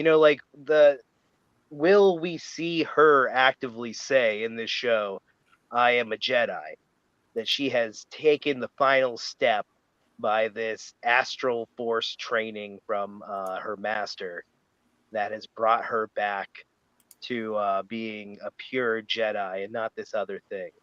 And We'll get a with moment that, with Thrawn and her. now balanced. I can see them giving her a moment with Thrawn, like standing across from him and dropping that dialogue. As much fan service and attention to detail that Filoni's given this show, like off the back of what he's done, like everything seems like it's like a ballet of symmetry with stuff that he's done in the animated stuff. So I can definitely see that happening, especially after with her like coming back as Ahsoka the White and all that stuff. Yeah. Yeah, there's a bunch of Lord of the Rings stuff. Those little guys, everyone's saying their outfits are kind of hobbity, the no-tea. And then the big evil tower the witches are standing on. Yeah. I definitely think if Rey can become a Jedi from just like juggling some rocks without her hands, Ahsoka is definitely a Jedi now. Rey lived the humble life of a Jedi her whole existence in a desert, Get out of and here. then went on to train with both Skywalkers while having a dyad connection to the Force with someone who trained their whole life, while also being a legacy Force user. And that's why she's the greatest to ever wear the robe. Oh my god! I can just imagine you over there just laughing to yourself right now. I've got I'm gonna get her. I got a lightsaber around here somewhere. Is it yellow? Oh yeah, Oh you my know god! the Guardians of the Force, the yellow lightsaber wielders. Yeah, Rey No, I Skywalker. love Rey. Everything, in my opinion, is heading towards giving her something more to do. I Because, enjoyed the like, character. I just don't think those movies are good, to be honest with you. I'm one of the few people that like episode 9. I thought that it was like one of those just fan service moments again. And I appreciated what they were doing with it, trying to just like backpedal from so much of the crap that happened in 8. And just, it seemed like a damage control movie, but it was a blast. well, now when you watch it, you'll be, as thrilled as everyone else when you see the ghost. Which It goes, showed up in the Galaxy fleet. At Hera's ship was there to back up Rey at the end. oh, that's really cool. When I saw it in theaters, I looked at Pops. I'm like, when this comes out, I want to pause it and see if J.J. Abrams hid like an Enterprise in there somewhere, like just for funsies. He didn't. Not that I could find, because I did attempt to find one. Like, where's Waldo? Like maybe like the Enterprise would just be way back in the back or something. Couldn't would find be Oh it. boy, a Borg cube off in one corner. Something. You know what I mean? That they should have done that. Yeah, I've never gone and looked through all of it, but there is a couple videos out there on the internet who will just be like, there's this and there's this guy, and this guy showed up too, so that's great. I've never There's even a whole thought to look bunch of at little that. Easter eggs there. In one of the greatest moments ever, when Lando Calrissian shows up with the whole galaxy at his back to finally tell the Emperor, yeah, we've had enough of you. One of my favorite things about that movie, that last one, that I think people don't give it enough credit for, is that in the marketing, we just hear the Emperor laugh, right?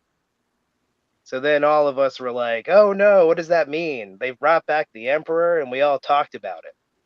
And then when you watch the opening crawl, it says, a message went out and said that the Emperor is alive, and now the whole galaxy is going, oh no, what did that mean?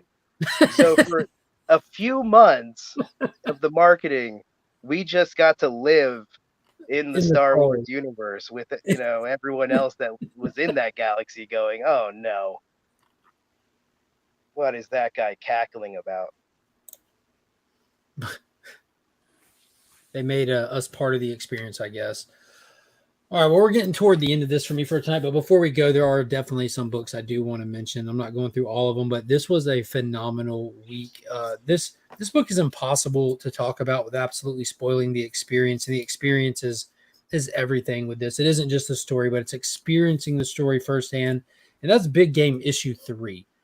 Mark Miller has crafted such a phenomenal story with this, not for the faint of heart at all. You have Nemesis and the Fraternity just running through his entire catalog of characters and just wreaking havoc, murdering, and what's going to happen, no one knows. And I will say, after this issue, I was looking on X, and everyone was shocked at what Mark Miller did in this. And they were like, yo, what the heck, dude? And he's responding and laughing at everybody.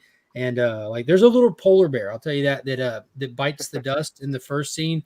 And someone even says something like, yo, how can you do that in the opening? Like, you just broke so many fans' hearts. And Miller responded, that polar bear, that baby polar bear's in hell now. And he's having a blast knowing how savage he's being in this book, and just offing so many characters. But I think he has like grand plans to keep this going beyond this volume. And I'm completely in for it. I highly suggest people, checking out any of his properties, any of his works that he's done under the independent lines, because all of it comes together in this for the first time, and all of it has been so fantastic. I've been going through as much of it as I can, as fast as I can, and I regret none of them. Like they're all great.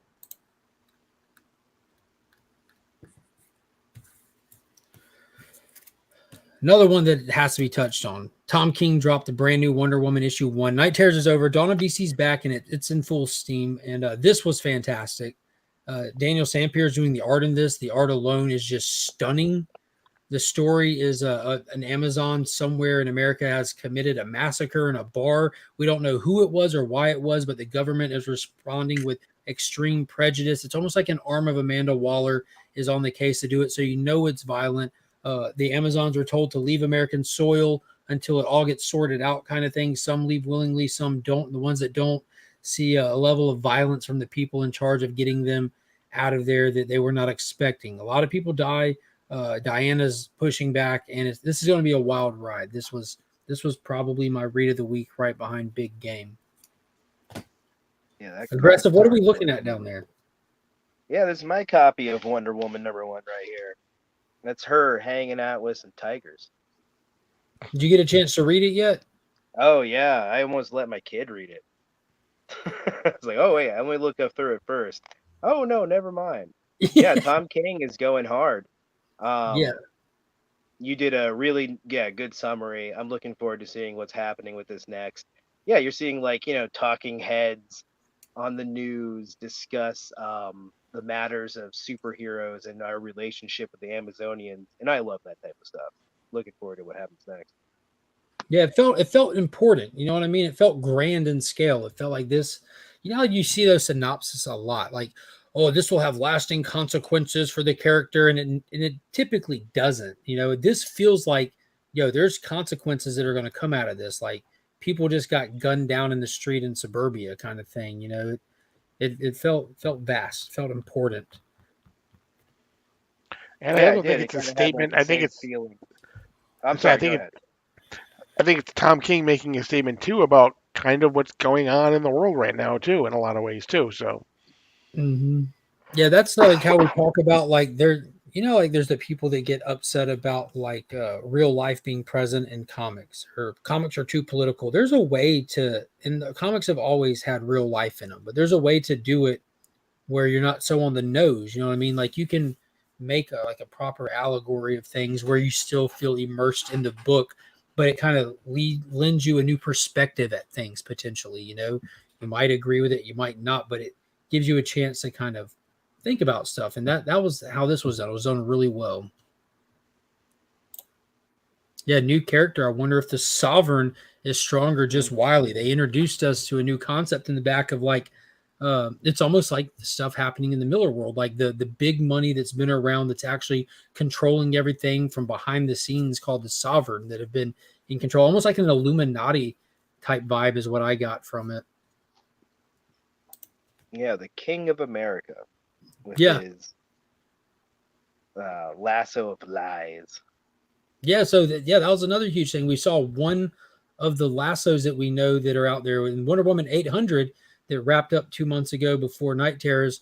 We got that little tease of what to expect, and they introduced us that character Trinity, who had 3 lassos, but they didn't explain him or anything. But we see the first of those lassos right here in the end of this, the lasso of lies. So we have the lasso of lies. They've introduced us to Dr. Hate. So there's all kinds of stuff being built up. I think it's all leading to the Amanda Waller war, if you ask me. I honestly hate how Tom King puts his aspect of how the world is. He's too leftist biased for me. I completely disagree as somebody who completely reads all of his stuff, and I am not leftist. Yeah, I've never read it as being leftist, though he does want to talk about politics and depression. I don't think most of this stuff is political, to be honest with you. Like, I read all of this stuff. This was probably the most political thing that I've ever read from him, but it's literally politics saying Amazons have to go. Like, that's the actual story basis. Like, Supergirl right. Tomorrow wasn't I was definitely leftist. thinking about his vision. Yeah, and I don't think you have to be left or right to I mean, in here, what he's saying, he's just taking a look, and there's a whole group of people that are being painted because of what one or two people did. That happens on the left and the right. Absolutely. Yeah, which I firmly disagree with both of those people. Hate Didn't he used to be politics. like a They are all CIA absolute. agent?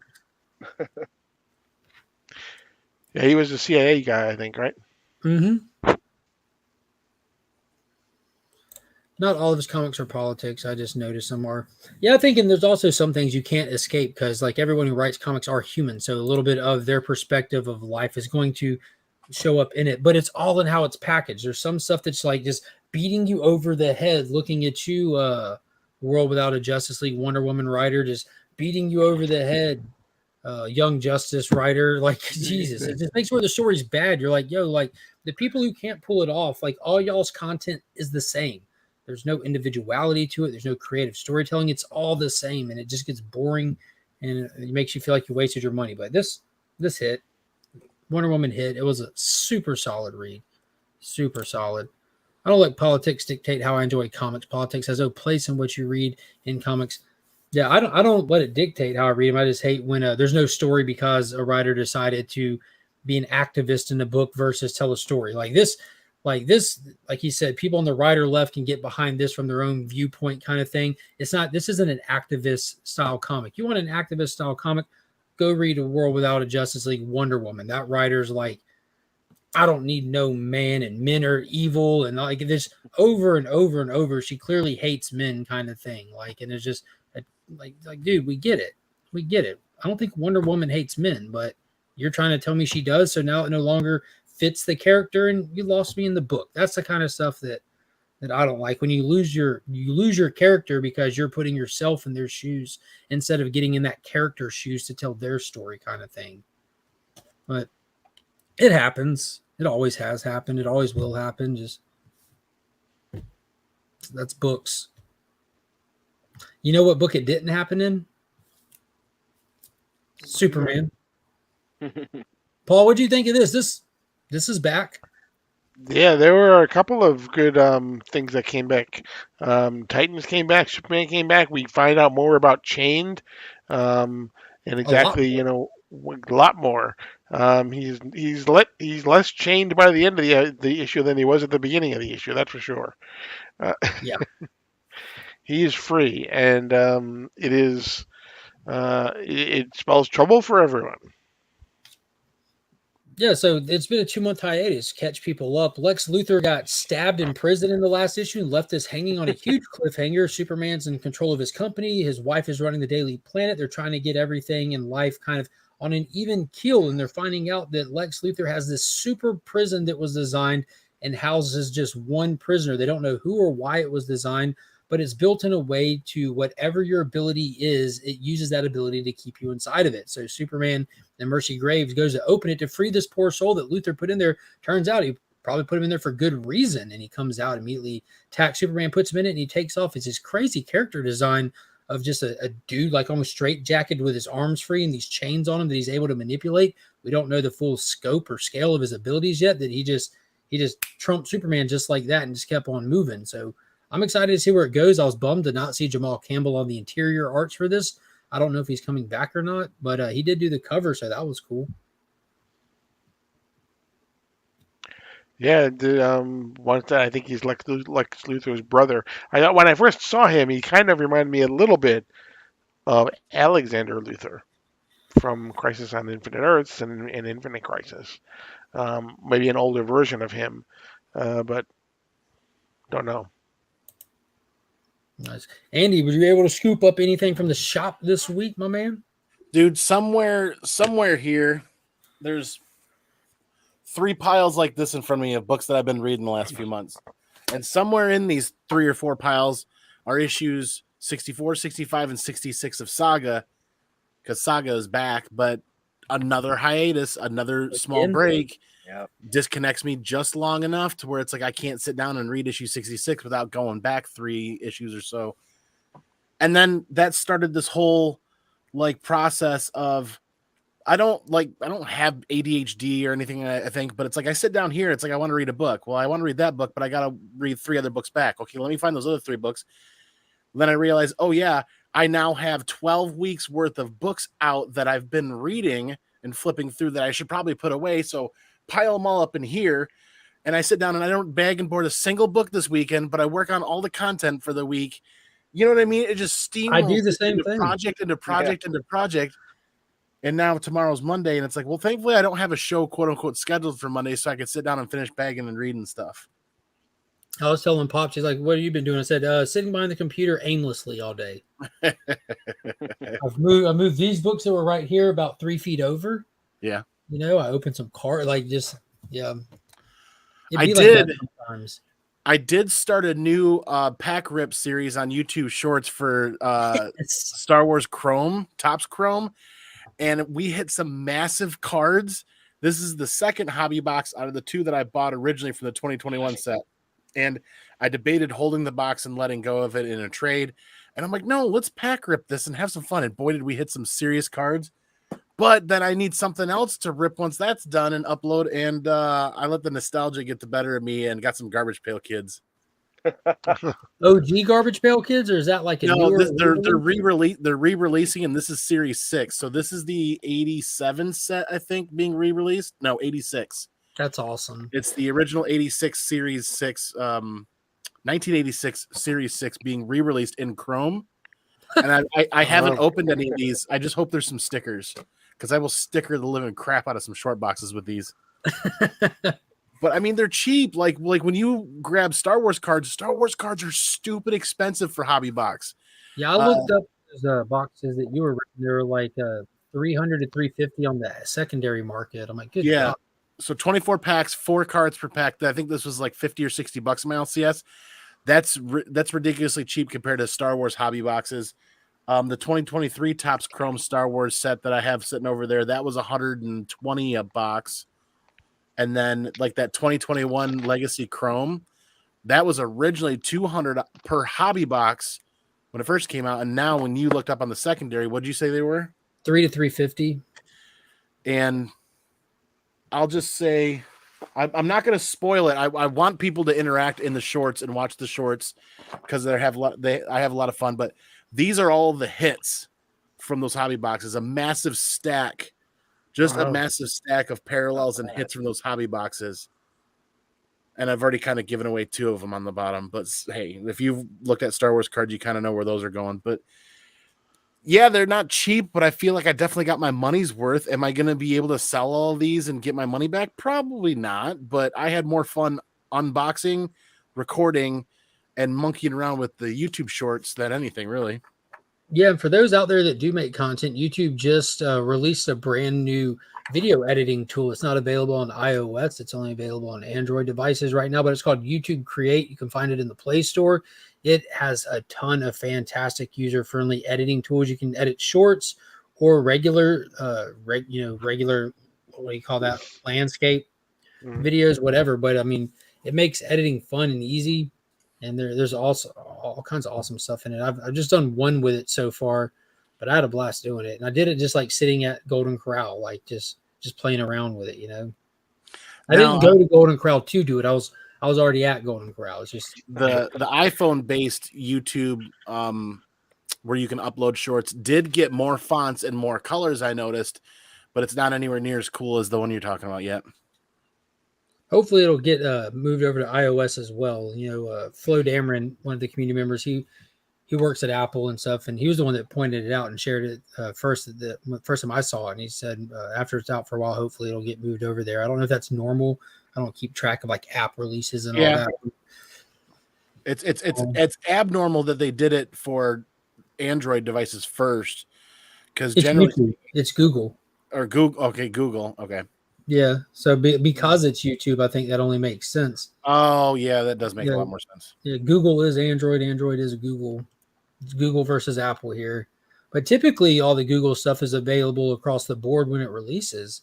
From what my experience is, Apple kind of keeps everything kind of in-house more than others do. They've always been about that closed system stuff.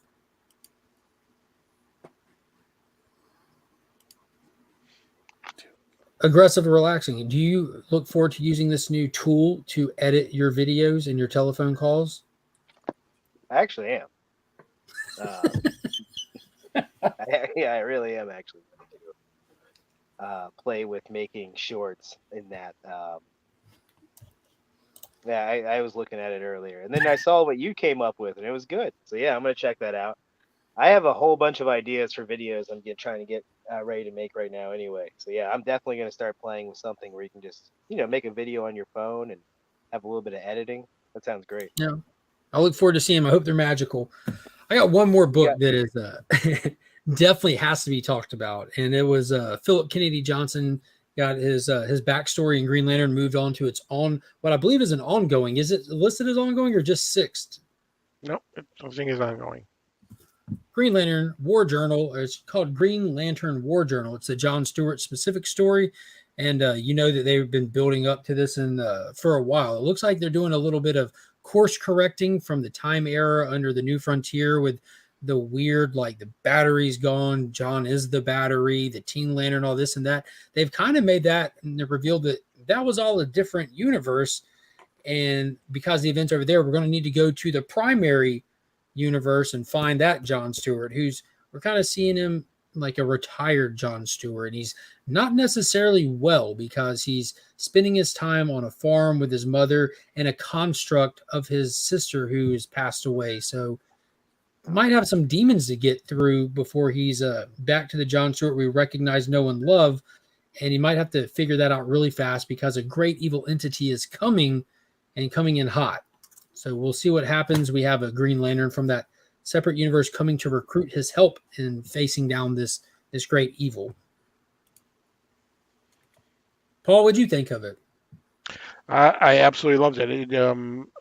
We had talked about it a little bit before. It calls back to some of the things we saw in the Worlds Without a Justice League Green Lantern, where he was using his ring to create his sister and his full family. Philip Kennedy Johnson just knows how to get to the core of a character. It seems like, and really get to, because he talks a lot about tools as well, and that's one of the things that John Stewart was. He was a creator, so it's all about creating the constructs. I just can't wait to see where he goes with this, and to see exactly what the Queen Revenant, who is this person that is coming to John Stewart's universe, exactly what she's going to be. Yeah, I'm excited to see where it goes for sure. But that cover was great. That's the last one I got for tonight. We're about to hit that 10:30 mark, and tomorrow is Monday. See, Andy's getting ready to head out. So, Andy, you want to tell them where to find you next Tuesday, right?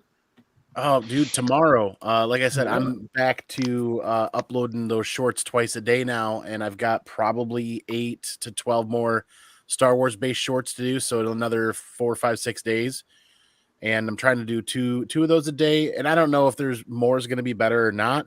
Just trying to have a lot of fun with it and still kind of share that and find all those other Star Wars fans that want to flick through and catch 30, 40, 50 seconds of some of those memories. And then, like, dude, that first pack I opened was a massive hit. That was really cool. Yeah, that was insane. But yeah, then Tuesday, Comic News Weekly. I'm excited for this because we're talking something that not a lot of the comic community is talking about, but CGC has banned a YouTuber from CGC services ever again. The card guy, right? We're going to talk about that on Tuesday night, and it's quite a freaking shock of a story. And the guys are going to get together. We're going to talk about that and hash that. It's such a, like, not temperamental, but it's such a hot topic right now. There are people already in the live stream talking about that right after I posted it, and it's still a day and a half, 2 days away. Well, you're poking a sleeping bear over there. The card community, what he sent in, that community as well. Like that's a huge, very active, a lot of opinions. I saw that video he put up. It hit my feed, and what blew my mind was the reception to his video that he put out about it. The reception that he got, which is quite shocking to us because I was blown away. Any OG comic collector here in the community has seen this play out within Comicx because where do you think card cutting came from? Card cutting came from trimming comic books to begin with. Trimming comic books, it goes back 30, 40 years, probably more than that. Yeah. probably even more than that people were trying to trim comic books to make them more valuable than they really were. And it's a hot button topic for sure. It's just what I want to talk about is not only CGC's response a little bit, but that card collecting community's response to CGC, which I think is a bit out of line, to be honest with you. Yeah, there's some ride or die CGC people in this. I'm like, yo, what is happening? I'm not ride or die CGC or PSA or the card community or anything like that, but some of the people are completely missing what he intentionally did and kept silent about the whole process until after the fact. And CGC's like, you're in breach of contract. There's no changing that. Like, every membership for CGC is a contract, and people kind of forget that. But we're gonna go into depth on that. I think it's gonna be a blast. And then you guys know this guy just sacrificed himself for all of y'all, and y'all are mad at him. Like, come on. Yeah, and I don't know why somebody would. It's somebody that intentionally is thriving on chaos and creating chaos, because if you look at his channel, he's doing the same thing to PSA. He ripped the face front off of a Pokemon card and specifically reattached a different one, like a sticker or something like that, and set it into PSA to be graded. Like, he's playing with fire and poking bears for just because he's somebody that he's like the Joker who thrives in chaos or whatever. Yeah, well, he's bringing light to the actual quality controller, the validity of those standards and stuff. And I'm sure that this guy nobody does this on his level who can't still submit. I can understand that. Account, you know what I mean? I can understand that, and I can appreciate that to some degree, but this is one of those things where it's not what somebody's saying, it's how they're saying it. And he went about the process that completely burned his own bridges and threw himself underneath the bus. No, I'm not familiar with how he did all that. I just saw like the Instagram reel size video that went out about it. Oh my God, this is going to be epic, because I'll be tuning in for sure. Jeez, yeah. And then Wednesday's new comic book day for sure. We need to do a community giveaway coming up here soon. I think probably this Friday night we might do a short community giveaway hangout kind of thing, something where we can do like a hype train build up to DJ Lynx is in the mix Friday and a couple other shows, and kind of do a hype train leading into a raid for some of the other guys' shows on Friday night. We got to figure out how to do that. There's a like legitimate way to do raids now. Oh yeah, well, I can schedule a live stream, and in that live stream, when it ends, I can insert a link into that live stream so that when it ends, everybody that's currently in that live stream gets bounced over to the whatever live stream I choose. Can you do me a favor and message CJ and see if he's still trying to figure it out? Because that was something that he brought up that he wanted to honestly look into to try to figure out, because he'd heard about it, but he wasn't able to find it. I don't know if Journey or not. Yeah. Yeah. That was something that we were looking at for C3 purposes. It's so easy. It's like, once I show you the picture of where it lives, you're gonna be like, oh damn, that's easy. And all you do is copy and paste the whatever link to whatever show you on in there. Into the rave button. Oh yeah, and there's no buttons. It's when the show goes dark and it completely stops. Instead of kicking anybody to whatever they think is best for whatever the algorithm thinks is best, it's a chosen link, and it'll it's in your in credit in studio. No, it's not even in. Yeah. You got to go to customizing the actual live stream and go into there, and then you can paste that link in there, so we can set up all of C3 to piggyback from show to show to show. We're definitely going to do that then. Yeah. Nice. Well, that's one thing off of the Thursday night meeting agenda that I'll be able, like, that's solved. Andy's just shoot me the link and I can come hang out, and I can make it really easy for everybody for C3. Sounds good, my man. Aggressive relaxing. What do you have coming up that you can talk about? I put out a new video talking about what I've sent in for C3, and I'm telling telemarketers about it. So go ahead and check that out. And if I could get it done, then you can too. I'm aggressively relaxing. So send in your stuff now. And otherwise, I'm just looking forward to watching these shows Andy's talking about putting out. Oh, that sounds great. Paul, where does everyone need to be this week? Tomorrow morning at 10 o'clock, we are taking a look on the DC Comics Deep Dive. We're taking a look at Catwoman 57, which is part 3 of the Batman Catwoman Gotham War. And then on Wednesday night at 9:30 on my channel, we have the next Guess That Key. Our guests are the one, the only, the most positive man on the internet, Durs, Adam Durs. And then also, it is Dark Knight Comics. You may know him as DK Productions on YouTube. He is half of the group that does on Hidden Gem Comics. They do their Friday night show, him and Harper. So he will be there as well as, of course, Mark will be there as well. So have lots of comics to give away as well as part of that. So come hang out. And join in the fun. Oh yeah, big shout out to ABX. CanaCon is a local convention here in Augusta. This will be the 3rd year, I believe, that they're having it. I am confirmed going to be there, so there'll be some footage and content of that in the following week. When me and Kyle went to that first one, we had the time of our life. It was fun, just a little perfect little local Comic-Con. But be sure to check out the video that comes out tomorrow. It's the finale to the Migrated Comic Collection video. Make sure you have notifications on. There's shorts dropping all throughout. I'll be sharing the Legion loot in a short tomorrow. It's already got that, as well as ripping open more of these DC Cosmic cards in the quest to find the holo foils. I want me some holograms. I'm after me some holograms. I want to get me some holograms. And then Tuesday's new DC Day. It's going to be a fantastic DC Day. Some fantastic books are dropping.